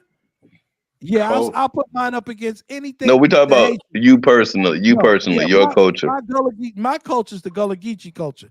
I'll put my Gullah Geechee culture up against anybody from the Dollar Caribbean. Bill, Dollar Dollar Bill, Bill. you don't live in your Gullah Geechee culture right now. You I haven't don't have. probably been Do there you live for a in long Liberia? time. How do you know? So how do you know live that, in Elvis? How Liberia? do you know that? Hold on. Elvis, Elvis, are you living your crew crime culture? See, that's that bullshit. That's not bullshit. Elvis Ben said, "To hell with that. You rather be in America. You can't use Elvis as an example." He's like a Congo. And now come up here and come up. Let us see if you got on your Yoruba clothing, your Edo State clothing, your Benny clothing, your Eshikiri clothing, your Igbo clothing, your Hausa clothing, Fulani newspaper, whatever one you are, come up here and now let us see that you actually living in that shit. Now, to remind you, and them also is the very same person that said he would never want to live in Nigeria. That's right. He said that shit. I'm an FBA. Now I'm an ADOS. All that Be a proud FBA. Do you know how many French speaking shout people, out FBA, ADOS, and everything else in between? How erudite they are, how white they are. He's causing all this bullshit. Who? Dollar Bill, you are arguing with a person that said he would never want to live in his own country. He don't give a damn about his culture. He dropped that shit a long time ago. He said he's Haitian. Aunt Nam is Haitian. Jonathan, what do you think? You think African American culture are more African-like, or Haitian culture is more African? Hell no, nope. Haitians can have that. Well, that's what I'm saying. And Dollar Bill, this is not a flex. Yeah, it's not a flex against you. You know, if anything, Haiti is quote unquote a shithole. So we should probably be running away from it. But it's just a fact that culturally we're more aligned. I want to see Dollar Bill with grass around his, with grass around his hips, and start dancing. Mr. Dime, come up tonight, sis. Come up tonight. And if he ain't willing to do that, don't say that we more like them. We're not willing to do that. You think everybody is Haitian? The more you're a shithole, the more you're post to Africa. That's sad. That's exactly what is being said, Colin. That's not what I'm saying. What I'm saying is, if we were just trying to cape for them, we'll probably try to look for a group that's more quote unquote successful.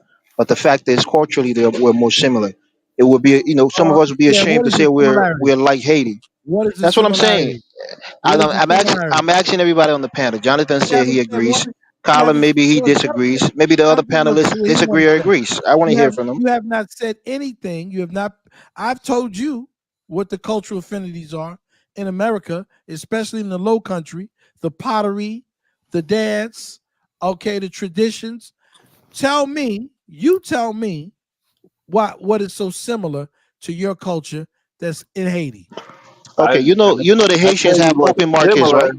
They have an open market. You can go there and buy the Haitian island. I've been there before. Yeah. They look exactly like you in Africa, from the airport on down. The internet is bad. The roads are bad. Everything is just bad. Okay, and if you're fighting to have that culture, not just the infrastructure, but I'm talking about the way they do things. The market days, meat, everything. All of those things. They're similar. We're not fighting for that. Be it good or not, but I'm just saying they're similar. That's the point that I'm making. Doesn't mean that they're better.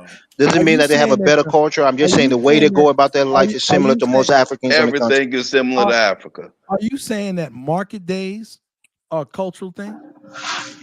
I mean, for us, we have market days in our village. I mean, that's a cultural thing. So you're saying that in America we have no market days? I don't know. Maybe you guys have a market day. I know we have the what is it called? Dollar Bill. The farmers market. Let me make it clear what you just said. You said market days. That's not market life. I tell you, separate market day from market life. People have to. You got to do some more research, Elvis. In my city, we have. You can educate me, Dollar Bill. I never experienced it. They got the farmers market, but it's not the same setup. You know what I mean? It's not the same setup. Farmers market might be in a parking lot, but these people have a similar marketplace like we have in Africa. You know what I mean? Just Elvis, because it's admit it, the farmers market is not an everyday thing. You think just because she's in an underdeveloped place? No, I didn't say every day. I say in the parking lot. There might be a farmers market in the parking lot. Once it's not every day, you can't compare that to something that is every day. That is a lifestyle. Right. Wow. Okay. I don't think you know a lot of Haitians. You're talking about. I might be wrong, Dollar Bill. I'm just going by what I see in their culture. The country is where majority of Haitians live. No, the majority of Haitians don't live like that. That's not true. Majority of Haitians live in Haiti. And the majority of Haiti is exactly like that in Africa. No. There's beautiful places in Haiti. Stop, man. Lord. Come on, man. Let's stop that, man. There are beautiful places in Africa too, Dollar Bill. There's beautiful places everywhere. Listen. I can walk down the street right now and show you a mansion, but I can go about maybe a quarter mile down and you're going to be like, nigga, why are you over there? Rabbit hole with you guys tonight. I'm not even going to go down the rabbit hole. I've learned my lesson. If you want to say that, that's what you want to believe in, help yourself to it. because you know what? I know better. But if this is Yeah, what but I want to hear if from the other this panelists. hold Maybe on, they disagree with me and they agree if with you. this I want to hear from other people. if this is what you think that all of these people practice Verdum, if you think that all of this stuff that you're talking about is that happens, okay, that doesn't happen in every island, in Jamaica, in Cuba, in Costa Rica, in every island, okay, across the diaspora. Can the same things and the same remnants of culture and in parts of Hmm. America as exhibited throughout. It's not just Haiti. Haiti And they're happened, all flocking to be in your African American culture. but that's not what I'm saying. That's not what I'm trying to say. See, it's the purity bullshit that gets on my nerve. Okay, when people say that, he'll deny that those people who live in the country, that helped found that country, how can they not be? How can someone else be less African when you've got people who've been in that country, okay, for decades, and have lived there for over 100 years? What about Let me those say this, people? dollar. Let me say this, dollar bill. Gullah Geechee culture is closer to African culture than most African American culture. Will It's you accept part of that too? And African American culture. Gullah Geechee culture is very small Yeah, in Right, comparison to the yeah, majority of African right, it and American that's what culture. I'm certainly is. saying. But there's particular things that they do that is practiced in Africa today, right? But I'm saying to you that the African slaves, the Africans who were enslaved, took their culture with them all over the diaspora. Now, what I can say is because Haiti, okay, happened to be a very revolutionary place, but all people are not like that. There's some people who are really stone to the bone Christian Catholics who don't believe, just like in Nigeria, who don't believe in Verdun, who think it's backwards and think it's bad the same way you think it's bad in Africa, right? And so there's a lot of people in these French speaking countries, and Francis Fanon spoke about it, okay, in his books. You read Francis Fanon's books? The Wretched of the No, Earth? You need to stop, John. You never read that for real? But John, no. dollar bill. Let's let the other people on We the don't need panel to read speak. author these. I want to hear from them. G Okay. and the other panelists. Let's hear Dollar from them. bill, Now you're let gonna the have to brother fight speak. I'm gonna shut up. to be more African I'm not fighting to be than a nothing. group of people. I'm gonna be who I am. I am who I am, and I'm not better than anybody else. So if people want to think whatever they want to think, so be it. I'm gonna just sit back, let them express. Let Brother G say hello. Hear from the Brother G. Get it, G. What's up? What's up? What's up, my brother? None. This listening, brothers. I see Mary Shine, I see Dollar Bill and Jonathan, and just listening. That's Oh, all. welcome, man. Welcome to the College Genesis store. Thank you. That's Thanks, right. Kyla, for having a But no, provocative. I just want to say Thing. this. I just want to say this real quick, Dollar Bill. I do see your point when you were talking about the coding for our kids to learn and stuff like that. But Yes, I just want to add something else to it. There's other career fields and other jobs that our kids can do that can really help them in their future. indeed. I'm not knocking coding. I think coding is really good, but I know that there's other types of jobs like marine biology and Hmm. also marine botany and also looking at the environment and also other types of things too, such as architectural engineering and mechanical engineering and mathematical physics. Those are Electrical, really electrical great engineering. lucrative careers and jobs that are right that our kids can go into and start making with just a master's 6 figures. Without a doubt. Um, that's what I know they can start doing astrophysics and also extragalactical engineering and biological systems engineering. So those are really good, actually really great career fields and professions that our kids can really go into, There's a whole lot that our of kids can really focus opportunities. in, men and women. There's a whole lot of It litany is. I mean, I of think one of the biggest opportunities things out about there. it is the fact that we have to let our kids know that they can do this, that they do have the mind to do this. You're absolutely because correct. I think that would really help to empower them for their future. Because when you look at, I hate to say it, but all this technology, when I was coming up, I didn't have all this stuff. I know you, me, and Colin, we didn't have a lot of this stuff growing up. Well, and actually, I did, but it's interesting, but it's not so much that it's long-term or everlasting, because you got a lot of the kids who can pick up a tablet and just do whatever, but they don't know a hammer from a screw. Well, you know the difference? Just the basic things of. They don't. What? Go on. I'm sorry. Go ahead, brother. You're right. Now, I'm going to tell you, my father's electrical design engineer, right? But that was not my aptitude. Yeah. That was not mine at all. I was more of an artsy type person than I was a numbers person. But my father, that was his thing. He was extremely good at that. And so it depends, and in fact, I was offered to work, and and they were going to send me to school. I was already in school at the time to work for an engineering firm, because I worked there, one summer, and my father got me the job because he was working there. And so at the end of the summer, I was working in the mailroom, and at the end of the summer, they offered to send me to school and get me in, but that wasn't my thing. I turned it down. I told them I appreciate it, but I turned it down because that was nothing that I was actually interested in engineering. Okay. I agree with both of y'all that yes, this should be happening. And I hope that next week we don't keep saying that we have to, and we start saying that this is what we're doing now. Because we're gonna keep saying we have to. I do what I say. I don't think about what I'm gonna do in terms. I do. If I show you, I'm doing it. That's the only reason I know about it. So I'm gonna hit the video. Dollar bill. I'm just saying, let's not. I don't want this could. A lot of times, black people, we be like, no, we have to. Fuck that. Start doing it. Because you keep saying we have to, then we're not doing it. No, I'm doing it. Then the next generation is going to say, well, we have to. That's embarrassing. I don't think we have to. I'm just saying I like no, we need to. I like to expose people to certain things.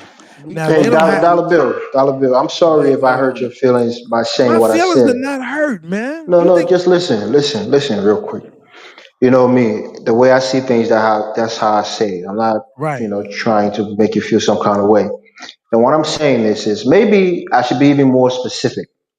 I would say, and again, it's probably what Jonathan is saying, and maybe that's what I was actually saying, but maybe I could be more particular. The landscape, right? Which is partially because it's undeveloped. It's not like the United States where everything is paved and everywhere is developed. But like I said, they have market days. They have these little shed, or that they sell markets in. That's very very similar to how we do things in Liberia, right, or in other parts of Africa. Again, like you said, I don't agree with voodoo, but they practice that thing like most people practice their traditional religions in Africa. Haitians, and again, not all of them, but a lot of them don't have a lot of admixture of any. They look more quote unquote African. They're not as exotic looking. They're not high. Who doesn't have any admixtures? I didn't say any. I said a lot of them don't have a lot of admixture. A lot of and some don't. So they look more African. The culture seems more African to me on the face of it. Yeah. Now, while you dollar bill, you have two cultures, right? You have the Gullah Geechee culture, which I say is more African-like than say the New York African American, or the you know uh, uh, uh, Atlanta African American, whatever. Because so your culture has more African in that little enclave of Gullah Geechee culture, which they held on to from Africa. So I get it. But I think everybody on the panel, most people in the chat will agree to it. It doesn't mean you're less African. It just means your culture has evolved over time into something more Americanized. You still have a lot of Africanness in it, but in terms of its purity, in terms of the culture, I'm not talking about blood. I'm talking about culture. That's the difference. I want you to understand. Culture is different than your bloodline. So Well, what that's you the got to point that I'm understand making. is I'm a first generation New Yorker, right? So I'm not a second or a third. Kala and I are exactly the same in that respect. We're first generation New Yorkers. So when we go back to our culture, we go back to the Southern things, okay, that are full with our African culture. So in the South, these are things that we do that are part of our African culture and that is given the southern part of America culture itself, okay, from the architecture and everything else they got from African people, from the language, all of those things that we brought back from Africa, okay, they celebrate it as Southern or American culture, but it's really African culture, right? So Brother Baruti will be proud of me for saying that. So that's what I say. And so, but I also know that there are a lot of people who might phenotypically look like you, but there's also a lot of people who are not, just because of the French and how the French ruled over these different places to where they're colonialized. Even when you talk about in America, if you talk about Louisiana, French Creole, you're talking about people that look like Beyonce, right? Not all of them, but some of them. And why do they look like that? Because the French, wherever they went, okay, they had two sets of families. They had a family with a white woman, and then they had a family with black women. And they turned around and they would do various things with colors and shades and how much blood that they had, like maroon quadroons and all sorts of things that happened to the Creole people, okay, in that part of the country, and that's why they look a certain way, right? And so you have a whole class of people who look like that also, okay, in certain parts of the French Antilles and including Haiti. All right. So even though you'll have a guy who employed people into like Papa Doc Duvalier in to practice voodoo, but if you look at them, they were light skinned, bright, and damn near look white themselves. So you have the upper crust of people who in that class or caste system who actually are more French, although they might practice That's what I'm voodoo. saying. You're talking about race now. You're No, talking I'm about talking about race. You're within going into their bloodline, and about the their bloodline. admixture. That's what I'm saying. I'm Yes. not talking about that. I'm talking about the culture, Yeah, it's part right? of the culture is part of it too, because they have created their own subculture. That is not just African, but it's blend. It's the blend, okay, with the French, with the European, right? Dollar bill. The things you do on a regular in the United Mhm. States, most Haitians don't even think about it. Not saying all of Haiti is the same, but most Haitians that can't go to a McDonald's and go to a drive-through and buy a burger. They can't go down the street, to a grocery store. It's not the same way that you live your life and the way that you ingratiate yourself in American culture, which is part of Black culture. Because there's certain things that you do that some people say, oh, that's a white man thing, but it's a part of your culture because you live here, you're adjacent to it, you partake in it. A lot of Haitians don't have that as much of a foreign influence because the French left that country a long time ago and they've been there by I themselves think for many years. I think you would be. I think you need to read on it. I think you need to go. That's what I'm saying. I want other people. Listen, One second. I'm I, not yet. I'm not shouting, but I don't know. I think we have like three people on the panel who's not talking. I want to hear other people input because it's not. It yeah, shouldn't just be they between me can and you. jump in and say whatever they Other need. people need to say what I they think think. Maybe I'm I wrong. do The want to majority say think I'm that the wrong. great Marie Shy is up here. I think She I should think speak. I Yeah, think you Marie. need Yeah, Marie can I say. I'm think you sure she need to think that. read I think Ray, you need to read look, Francis Fanon to know about what I'm talking about. And if you read the great Francis Fanon, he would explain to you in detail how these people are very French people and think of themselves as the French. No You'd be way. No surprised. way. No, no, no, no. Oh I had yeah. a I Oh had yeah. a All right, friend. before y'all go at it, let I the agree with great that. Sarah Leone beauty Marie Shy speak. Go on, They baby girl. speak French, just like French. Um, yes, hello. Hello, my Okay. sister. Hey, hello, how are you? I'm well, and you? I'm okay, thank you. All right. I'm So good, Mary. Go ahead. You're welcome. Go okay, ahead. that's good. So what is the topic? Because I don't know, like I don't know. I'm just hearing a lot of stuff. Like people are saying like African Americans, we're not culturally African. Um, I just want to say that all of the African culture is we still have some African culture left. Just like I was saying, we have Louisiana voodoo, we have hoodoo, which is the African American spiritual system. And if you don't know what that is, you need to look up what hoodoo is. And then also some of our foods, like the southern dishes, like if you look up jambalaya, that's similar to jollof rice. If you look up gumbo, that's similar to an African dish in West Africa. There's another dish that we make that involves okra. It's okra stew. That's similar to West African dishes too. So for people to say that we just don't have any African culture at all, that is so false. And you need No, people really need to do their research because I'm sick and tired of people saying that we don't have any African culture. Like, okay, maybe they kept some of the African culture down south, but still that doesn't mean that we don't have African culture at all. So that really makes me mad.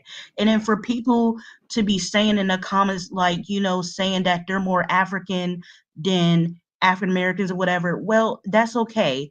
It's not our fault of our DNA makeup. You know what I mean? It's not our fault. So for people just to be bragging about how they're so much more African, okay, whatever. That's fine. Okay, good for you. But still, just don't be trying to make fun of us just because we're just more mixed. You know what I mean?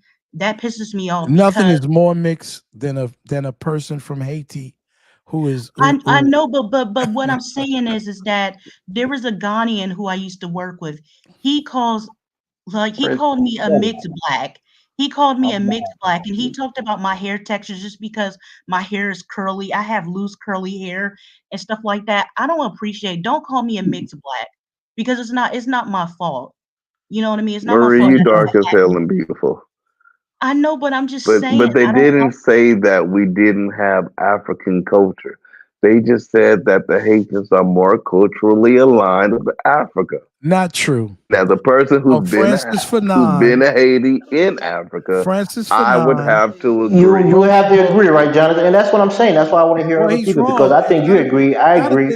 Jonathan has never even Dollarville heard. doesn't agree. Yeah, because I know better.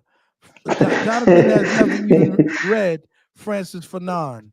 He doesn't. He has I don't never need to read read Somebody books. Beauty says and he's from Beast. Martinique. I Somebody got the says he's from Martinique. It's eyesight not even that from Haiti. says I He doesn't can have. see it. He's from the French Antilles, and what is and I know plenty of Haitian girls. Okay, I know there's a whole Creole. In America. No, not in America. In Haiti, there's a Have whole you Creole. ever been to Haiti, Dollarville? No, I haven't. I've been to Brooklyn though. Yeah, so you haven't seen the landscape. You don't see their way of life, like Jonathan is telling I me. He's in Nigeria right now. I He know a knows how to lot of live in Haitian. Nigeria. I He's know a been to lot. Now Haiti. I've He been to knows how to Haiti, live in I've been to Haiti. Listen, Jamaica, I've been to Belize. I I know a can lot of assure you Haitians. there's a I huge know difference that I we know a just lot of don't have Haitians. and I know have. I know a lot of Haitians here in New York. And in fact, New York. It's yeah, different, in New Dollarville. York. When they come, they Yeah, I know. assimilate.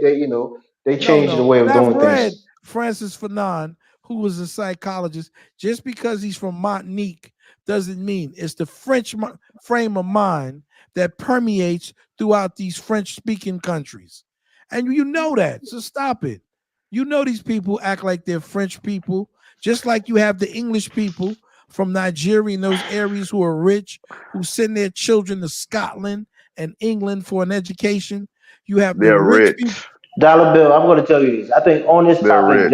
Jonathan is probably even more informed than both of us because he's been to Haiti. I've never been there. I've just seen videos and so on. Okay, But so he I've could never tell been you to Haiti. from a I've been to Cuba. experience. I've been to Cuba, and I've been to the That's voodoo. not Haiti. I've been to the Shut really. up, Who Jonathan. practices more?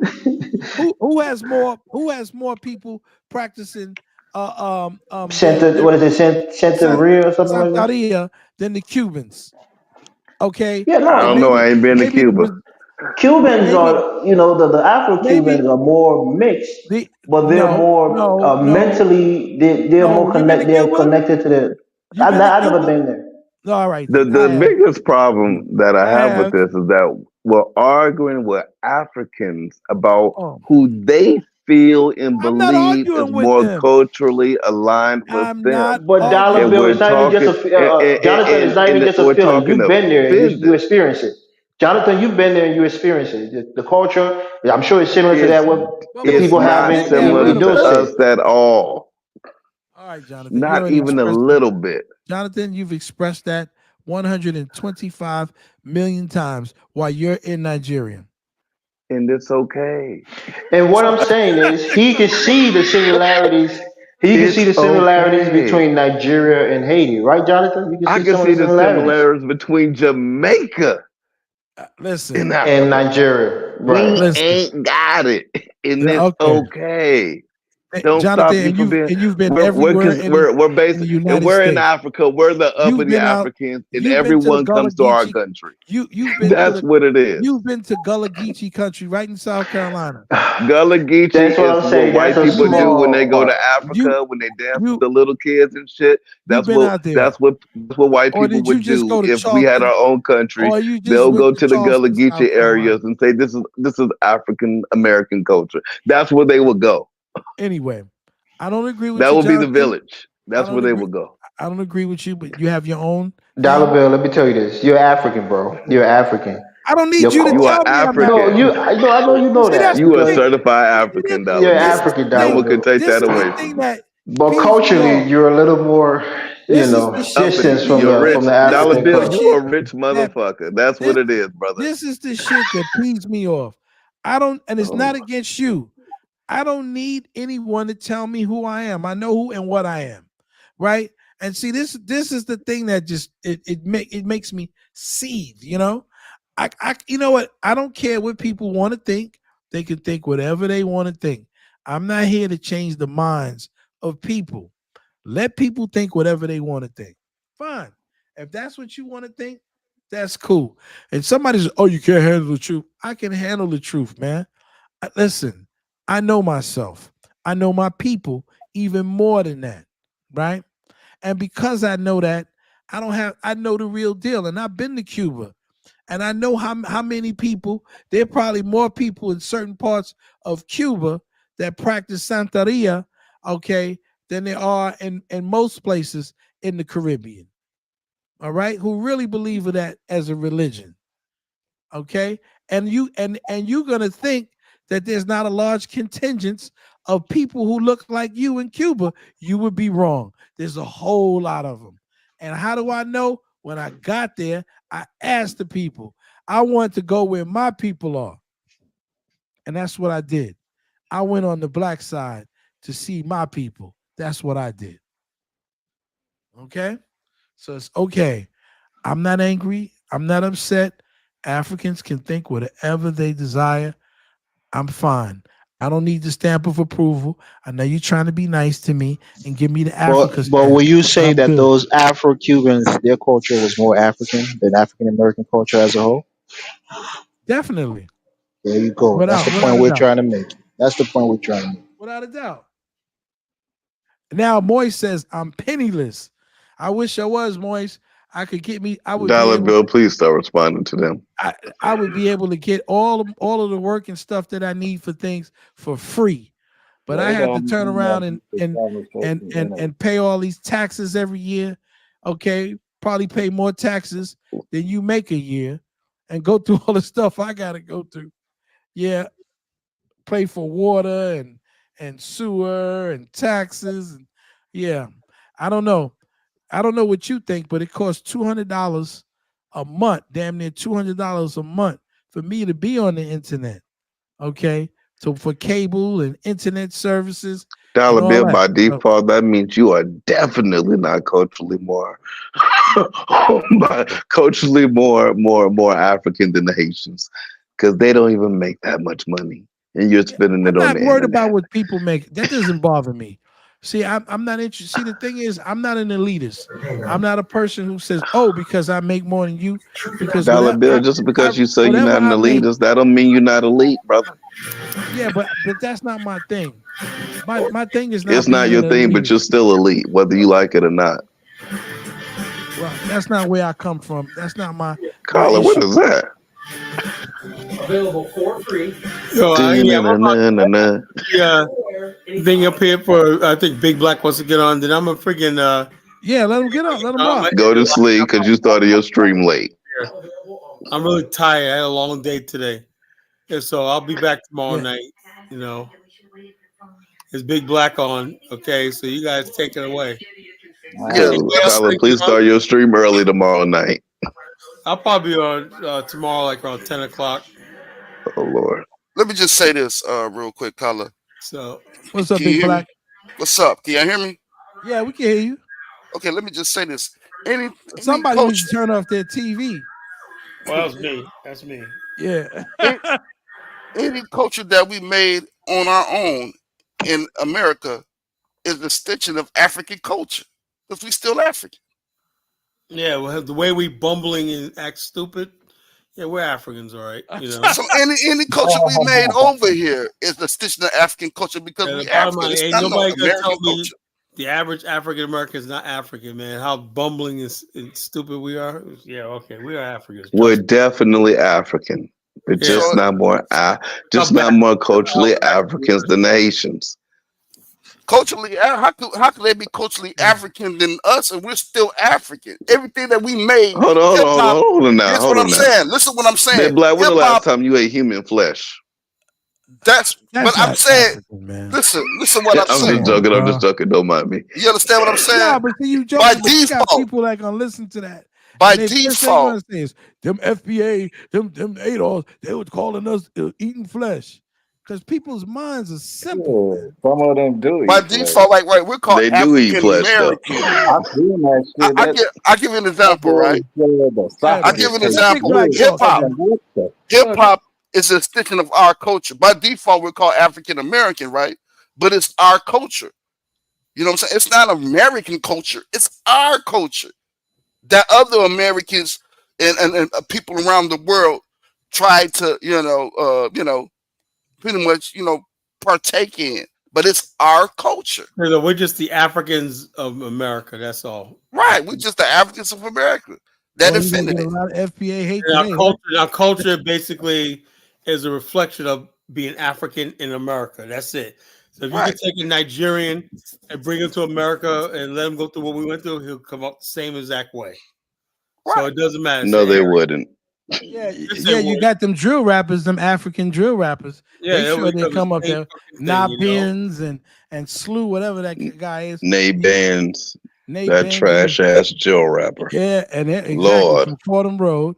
And there's another one who's Ivorian, both of his parents, and he's the voice. They say he's the drill rapper who's the voice of the live stream. Y'all can keep and he trash too.